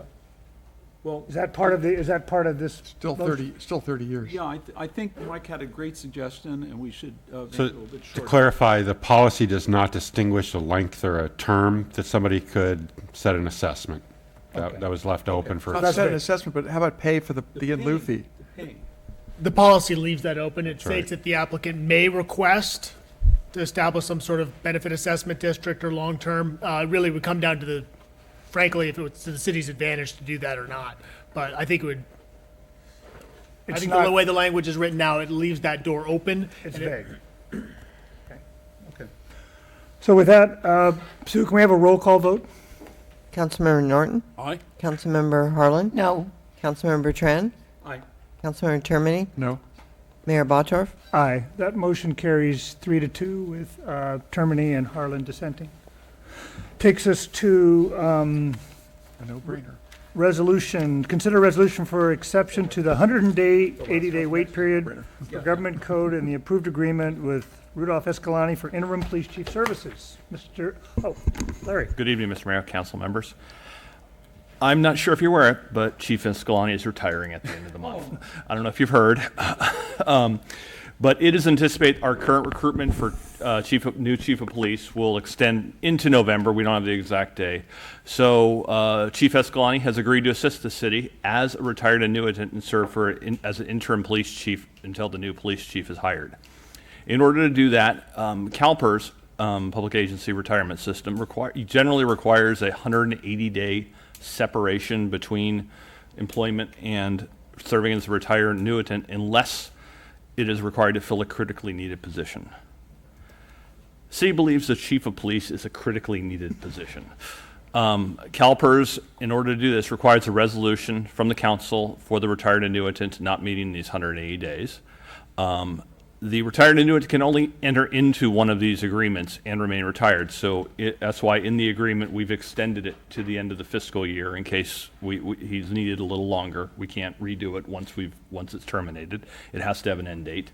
As a retired annuitant, he will only receive the wage that he's receiving currently and no other benefits as part of it. That is actually the end of my presentation. Do you have any questions? Has Rudy agreed to this? Rudy's agreed to it. Is Rudy here now? Yes, he's definitely agreed to it. Okay. Any other questions? One point I would add, so Rudy and I have discussed schedule, and it would not be a full-time chief job. I mean, he would not be here 40 hours a week. We've worked out a little bit of a schedule and talked about the times that would work the best, but we anticipate about part-time, about 20 hours. Just as a guess, what is the anticipated hire date of a new police chief? The best guess. I think we're looking at mid-November, depending on. I mean, a lot of it will be depend on the requirements and who we choose and what obligations they have to the department they're leaving. Sure. So Mid to the end. The schedule right now. So the city manager, myself, and others, we're meeting with the recruiter next Tuesday, and then we will have the panels on October 11th. Sure. And so hopefully by October 12th, we'll have an offer out there for somebody, and then they can. So realistically, it's probably going to be a 2-month contract. Yeah, it's probably 6 weeks to 8 weeks. Okay. And then you get into the holidays, so. Sure. Yeah. So this is probably a question that is obvious to everyone. So Chief Rudy would not be considered a permanent employee, right? That's correct. Okay. So does that change his status authority-wise or anything like that? No, he'd be serving as interim police chief. Okay. Anybody from the public like to comment on this discussion? I'll move the resolution. Second. We also, yeah, there's nothing, this is truly a no-brainer, but we also get the opportunity to have the chief, Escalante, stay on in tandem with the new chief to create a more gentle transition as well. So this does double duty for us. So motion and a second. Again, anybody from the public like to comment on this? Bring it back for a vote. All in favor? Aye. Aye. Opposed? Motion carries unanimously. Takes us to a presentation regarding Proposition 65 and 67. Mr. Mayor, members of the council, this item is on your agenda at the request of the council after the last meeting when the council endorsed Proposition 67, and there was some discussion about Proposition 65 and the confusing nature of the relationship between the two. So first off, I want to start off with neither Proposition 65 or 67 would affect the city's ordinance. The city's ordinance would remain in effect regardless of the outcome of the election. Proposition 67, you'll recall, which the city has endorsed, would implement SB 270, which bans plastic bags statewide and requires a 10-cent fee for paper reusable bags and allows grocers to keep the fee from the 10 cents. Proposition 65, on the other hand, is an industry-supported competing measure that redirects the funds from the sale of the reusable bags to the Wildlife Conservation Board, which on the face of it doesn't necessarily sound all that bad. The point that I think some of the opponents of 65 have made is that it's a relatively meaningless, in the scheme of things, amount of money. And there's also some language within 65 that I think some attorneys have looked at and thought that it has the potential to invalidate 67. So it was put on the ballot really to confuse people, to have two of these same measures right next to each other that looked similar. But the simple explanation is 67 is simply ratifying SB 270, and 65 was put on by the plastics industry to help confuse the issue. I'm available for questions. Yes, Dennis, go ahead. Well, in dealing with 65, it was put on by the plastics industry. And one of the reasons is that if 65 is defeated, it passes, and 67 also is passed, the 65 would tie up 65 in courts for 2 years. So they'd be able to still sell plastic bags in California for 2 additional years, even though they lost the proposition. So what should be recommended in our favor is that we vote no on 65 and we vote yes on 67. Any other comments? So we don't necessarily, we're not looking for a vote against anything. We're looking for just endorsing one. I think that was the nexus to this. That was the genesis of it, I should say. I believe so. Is we're deciding which one to support. We're not necessarily coming out against anything, or is that something that's happening as well? Mr. Mayor, members of the council, you have already endorsed 67. I think, frankly, as a matter of policy, if we start taking up which proposition we're going to oppose, I think that the list potentially gets long quickly and it gets very complicated. So my recommendation would, we've endorsed 67. It's the only measure on the ballot that the council has endorsed. It's the only measure on the ballot that's implementing a state law that was already passed by the legislature, which makes it very different, I think, from a lot of the other propositions that are on the ballot, which were special interest initiated, if you will, collections of signatures. So this was just brought before you to help clarify it because, frankly, the staff report last time around had a little bit of muddied information in it, and I wanted to be 100% clear. Well, let me reverse my comment then. Is that we do not support 65, but we do endorse 67. And I would make that motion to oppose 65 and take that position because the voters are going to be confused. And so I think we send a clear message. Well, that's a totally different motion. We need to take it. We've already taken a motion to endorse 67. Is that correct? You have. You took Yeah. that So action all we at the need to do last is meeting. deal with 65 right now. There's 67 we did at the last meeting. We voted, This- did we this is in fact exactly- vote to support it? You're right, did. Stephanie. We did. This is exactly what the plastic industry wants. Right. And we're having trouble as 5 people. Can you imagine somebody reading their voter ballot and trying to figure this out? Stephanie, was yours a motion? Mine's a motion to oppose Proposition 65. Okay. And was that, okay, is that a second, or is that? No. Oh, I second it, so I. that's a second by Jacques. Okay, so we have a motion, a second, further discussion. Besides the public? I just wanted to know if you had any other discussion. no other questions. Okay, then we'll open up to the public. Anybody want to comment on this initiative to oppose Proposition 65? Seeing none, we'll bring it back. My only comment is I will not support this only because I don't feel that we should be in the business of opposing certain legislation, but only deciding very carefully what we should endorse. I think it sets a bad precedent, but that's just my own personal opinion. I understand. Dennis, you have a comment? John? Stephanie, go We ahead. have opposed motions before. We don't do it very often. I mean, not motion. We have opposed state measures before. There was one that would have done away with rent control in mobile home parks. We opposed that. There've been others. We just don't take positions on legislation very often, so we're not always really comfortable doing it. But I'm very comfortable doing it. I think it was really important as community leaders to send a clear message to the voters what we support and what we oppose, and hopefully that'll help them make up their minds if they trust us at all. I think we should do what we feel like we need to do. In this case, I feel because there are two propositions so close in number and they are opposing, I think that I support what Stephanie says here, that it's confusing. So it helps us to say, we've already said yes on 67.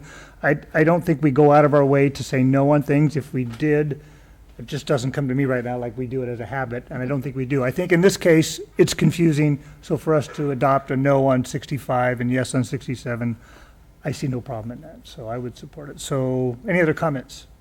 So, can we have a roll call on this? Councilmember Norton? Aye. Councilmember Harlan? Aye. Councilmember Bertrand? Aye. Councilmember Termini? No. Mayor Bottorff? Aye, that motion carries 4-1 with Termini dissenting. And that takes us to, this is a item continued to the end of the agenda from number 5, Mr. City Manager. Oh, it's, Rich, is this you, or? Yeah. Looks like you. Mr. Mayor, members of the council, this is, we've concluded, I think, or we're wrapping up our special meeting schedule, the special meetings that we've scheduled for the zoning ordinance. And so the planning director would like to get your feedback on potential dates for the next round of special meetings. Mr. Mayor, City Council, next Thursday, September 29th at 6 p.m., we have our next scheduled zoning ordinance update meeting. After that point, all we have on the calendar is our regular meeting, so we did want to discuss with you trying to schedule some additional meetings in October. We're probably a little bit less than halfway through the City Council's review of the code, so we do anticipate we'll need a number of additional meetings. Thursday, October 13th, we also have a regularly scheduled meeting. We intend to put some amount of zoning code discussion on that meeting as well. So up before you, we do have some other potential dates. I believe we've queried some of the council members on their availability. Saturday, October 1st is a date that staff could accommodate should the council desire to meet on that date. Monday, October the 3rd. And then we also asked about Friday, October the 7th. It's my understanding we have 2 council members who will be away at the annual League of City meetings, and so that night will not work. And then finally, Saturday, October 15th. These dates are identified because they represent the last opportunity to get the code done with this council that's sitting here tonight. If we're unable to wrap up the City Council's review by the 15th, it is very likely, if not a certainty, that the next City Council will be adopting the updated zoning code. A couple of other options you may want to consider is we could always start earlier on the 29th next week and the 13th, or end later. Staff would be available for that as well. And so with that, I'll conclude my presentation and take your direction. A question? How long do you anticipate Saturday, October 1st from 9 a.m.? How, the meeting 9 to noon, 1 o'clock, or? You know, probably somewhere in the early afternoon. I think it's at the council's pleasure. If we wanted to go longer, we could certainly provide lunch. We don't seem to be able to handle more than 3 or 4 hours of that at Sure. any given time, so. I think 4 would probably be a max, right? Okay, good, good. Just The 15th, I am not available whatsoever. If if the council was able to complete their review on October 1st, would you schedule 2 planning commission meetings for the month of October? Could you go right to the planning commission with this? So our goal is to wrap up the Planning Commission's review at the regular meeting on October the 6th, I believe. After that, once the City Council finishes their business, we will be obligated to return to the Planning Commission to show them the changes that the council made. At that time, they will be able to provide you with a final recommendation prior to the council adoption. But there is room, if you so choose to, after our meeting on October 1st, to fit in 2 Yes. planning commission meetings. Is that correct? That would be 2 public hearings with the planning commission. Yes. Okay. Okay, so that would mean that if you brought it back for final approval to the city council in November, there's room with the present council to complete this process with 2 public hearings in November. You would have 2 city council, two meetings. Conceivably, yes. I mean, it all depends on the pace that we go and how much So that would, business we that would accomplish. give, if I'm not mistaken, that would give 4 public hearings, including the public hearings that we're having on the 29th and the 1st. Those are public hearings too. That's So correct. between now and the completion of this plan, there would be a total of 6 public hearings. That's a reasonable estimate. It could be more. Okay. Well, I just have a problem with rushing things. That this is extremely important, and I know we don't get a lot of people that come to our meetings, but we kind of made a pledge that we were going to go through it very methodically and give the public a good opportunity to review everything and comment on everything. I'm not crazy about having all-day Saturday meetings, and I don't want to particularly meet early in the afternoon. People are used to us meeting at night. We can meet earlier, start at 5, but I think that the public is used to having their input. A lot of people watch at home. They don't come down here, but I know people that are watching it at home. And I just don't feel comfortable rushing this at all. This is one of the most important things we'll ever do. And it's going to be with us for a long, long, long time. And we want to make sure we're very thoughtful, very careful, and we get it right, and it's open to the public. So I understand the concern about trying to get it before the new council, but that's not a high priority for me. For me, it's having a good process, whoever's sitting here, and having the public feel that they were given the chance to consider these very important changes that we're making and weigh in on them. So, I mean, we have we're getting into the holidays in November, but, we could meet the first week of November or perhaps the second week of November. We already have a council meeting on the 10th. We could have a special meeting on the 9th or the 16th or the 17th and continue these discussions. Those would be dates in November. Chuck? Yeah, I don't know how many times I've been before various councils and said, hey, I didn't even know when this meeting was happening. You changed the meeting date or something like that, and I wasn't able to attend. I'm very concerned that we change to a venue that doesn't provide for access of the public as they are normally expectant of. I want this broadcast. Personally, I don't mind coming in on Saturday. I come in on Sunday. But the main thing for me is that the public has a chance to participate if they so choose. It doesn't matter to me that there's not many people here. I don't care. What I care is that we provide the opportunity for the citizens of Capitola to participate. I agree with Stephanie that this is a very important discussion. I'm surprised more people aren't here. But that's not for me to decide. It's an individual citizen's choice to come and participate. It's our choice to provide them the opportunity to participate. So I would like our normal meeting schedule. I don't mind meeting on Fridays, things like that, so that people are given the opportunity to participate. Thank you. Any comments? I'm just having a hard time tracking this where, we want to go slowly and methodically. We're talking about 8 long meetings, looks pretty slow and methodical, and we'll meet on Saturday, Sunday, or Monday or Friday and still keep the same meeting schedule and venue. I'm getting mixed messages, and I think staff is too. We need to get some kind of consensus here do we just plod along and do the Thursday night special meetings, whether it branches over an election or not? I don't think it makes a lot of difference, but I'm open to anything. I'll do anything but work on the 15th. Make a comment.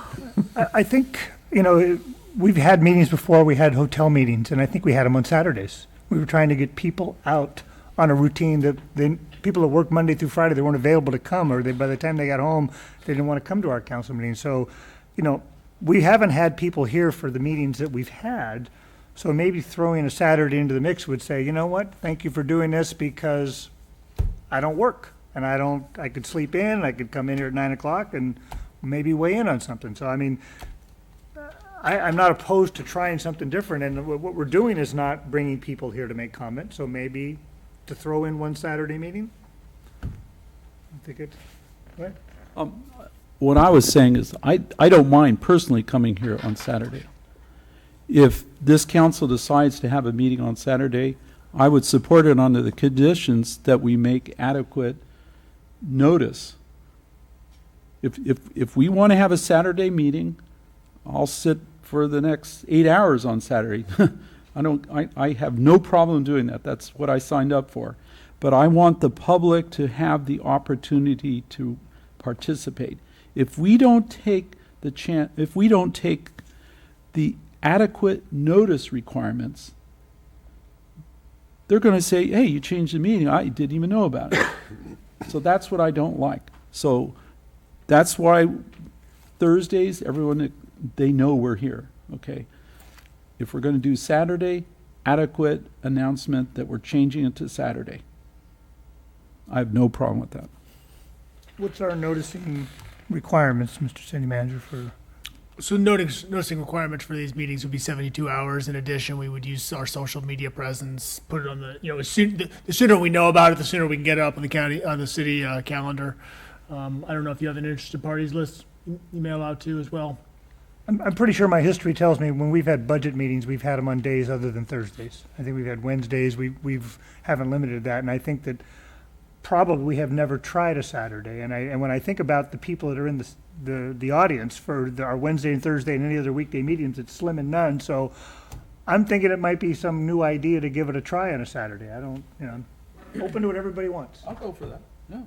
We're talking 11 weeks over this period, about a little over 2 months, a period of time, okay? And we see with this that we could get pretty much, as of October 1st, get it out of the council's hands and back to the planning commission. If you could do 2 planning commission meetings in the month of October, that would bring it back to the council for two deliberations there. That's five public hearing dates that you can promote, and we can set the dates right now. In other words, we set the dates right now and have the zoning ordinance update agenda or a timing agenda for public meetings, and we advertise them all right from the start. We give all 5 of those. Right. And we give all right from the start, that we can get through this before a change of council. I have no Have it problem. completed. Well, the 15th is off the list, right? You're unavailable on the 15th, right? So that drops. So we would be talking about adding. The 1st, October 1st, Saturday, and Thursday, September 29th. That's already advertised, right? The 29th is. Okay, 29th was already confirmed. So we would be adding Thursday the 13th, October 1st and 3rd. 3 dates. No, not the 13th. Well, that's The already 13th is a regular meeting. Okay, oh, no, that's okay. Yeah, So- and you can't, we need to complete it in 2 meetings, and if it took us all day Saturday, we get it done. I don't think the council wants to sit all day, on an all-day Saturday and discuss all this. It's very complicated, and even sitting here, we get tired after 2 or 3 hours of talking about zoning. How much is on our agenda for the 13th? Is that light? The goal is to keep it light so we can get some time for the zoning, but I don't have. The full We've been itinerary doing pretty good, and I think that we probably have a little bit of ability to talk for an hour and a half on that date.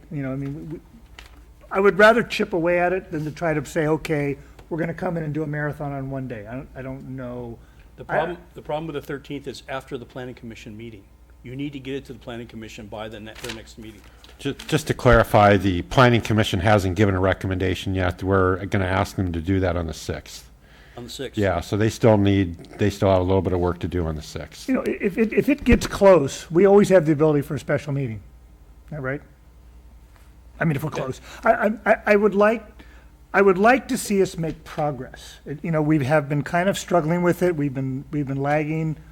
We're maybe not up to where you think we'd be. I mean, if we have a Saturday meeting, we put 4 hours in there, maybe we have a lot of people in the public. If we are productive at that meeting, it would give us a good sense.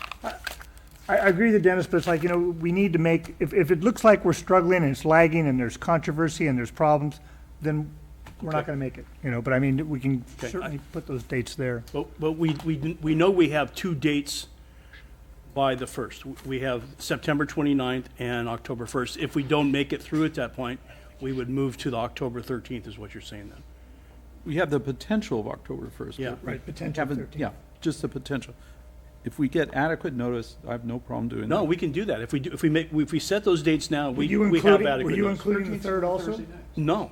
You're not including the 3rd. Okay. I'm only saying those, that gives us the evening of the 3 days. 20, Yeah, of the 29th. The 3rd is an oddball. I mean, the Monday night. I'm not that's- available Then that let's, night. then let's I'm not drop it. available. Okay, can we agree to drop that? Yeah. Okay. Which one? The 3rd, The 3rd. Monday the 3rd. So the only days we're going to consider are the 1st and the 29th. The 29th is already a scheduled So special we're meeting. just adding Saturday. The question is, do you want to add the Saturday review? To simplify it. Yes. Is there a motion? October 1st, I'm so moved. Second. All in favor? Aye. Opposed? No, No, Now, Stephanie, does that mean you're going to come to the meeting? of course I will, Okay. but I Okay, so still have my vote. that motion carries 4-1 with Harlan dissenting. And we've just added the October, and we're going to say it's 9 to 10. 9 to, no. It's our choice. It's our choice. What, doesn't matter what's written up there. We can decide ourselves. Oh, no, I was going to say 9 till 1 or 2 is what I was going to say. I said 10 to 1. Oh, you want to go 10? Yeah. Well, then I might want to go 10 to 2 or 3. yeah, I want 10 lunch. to 2. Okay. I mean, let's see how we do. We might be having fun doing it. Okay. I have a supplement to this motion that I would move that staff advertises for those 2 meetings, along with 2 meetings of the Planning Commission in October, and the 2 meetings for the City Council in November. We can break that schedule, but at least we're advertising, promoting it, and giving it to the public way in advance of those meetings. I don't think the planning commission's decided that they're available to have a second meeting in October. They're not in a big rush, and I don't think we should be in a big rush. There's not a fire anywhere. You know, they got an election coming up, but so what? You know, we can all deal with this as time goes on. Who had the second on Dennis's first motion? Was that? I did. Okay, all right. Are you willing to second his? You can have discussion. I just want to know if you Well, want. I just, small amendment, because as Stephanie's just said, maybe planning hasn't decided. Mr. so Mayor, just to clarify, this measure's already been voted on? Yeah, well, he's just starting another one, I thought. Okay, Yeah, I'm starting a new motion. I'm just saying that I'm what sorry, we should Hans. do is promote the public meetings that are going to be held till the completion of the zoning ordinance. And what we can do is staff sets the meetings, the planning commission doesn't set it, and if they decide they can't do it, then they can't do it. So we set the 2 meetings for the October agenda, and that's a normal for planning commission. Okay, they have 2 meetings, and for They usually have November. one. And recently they've had one, but Not in for the past several they've always years. had 2. Yeah. So, and then November, it gives us 2 meetings. If we don't get done with it, we don't get done with it. But let's put ourselves in a position where we've told the public that is our intention. But why? Because What's the it's not rush? pushing it. Just to advertise. The It's just to make sure that people know. So was that your motion? Yes. Was there a second for it? And Jock has a second. Repeat the motion again? Advertise all the possible dates that would lay out if we Yes. were to succeed with. But we don't need to advertise that. We do it anyway. I mean, we don't need to have a motion about that. We do it anyway. No, This is going out of our normal schedule, so it's just to make sure that people. we're gonna set dates for that so the public will know in advance when that next 5 meetings Jock will wants to be. reinforce that they're advertised. Dennis is making the motion. It just reinforces the advertisement. Okay, so that's the second motion. So on that motion, all in favor? Aye. Opposed? Motion carries unanimously. Sure.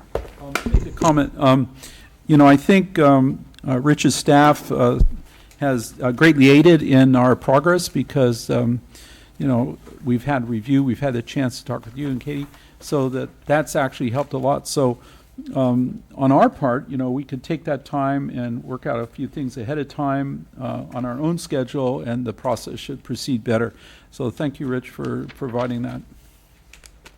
Anything else on your agenda? With that, this meeting is adjourned.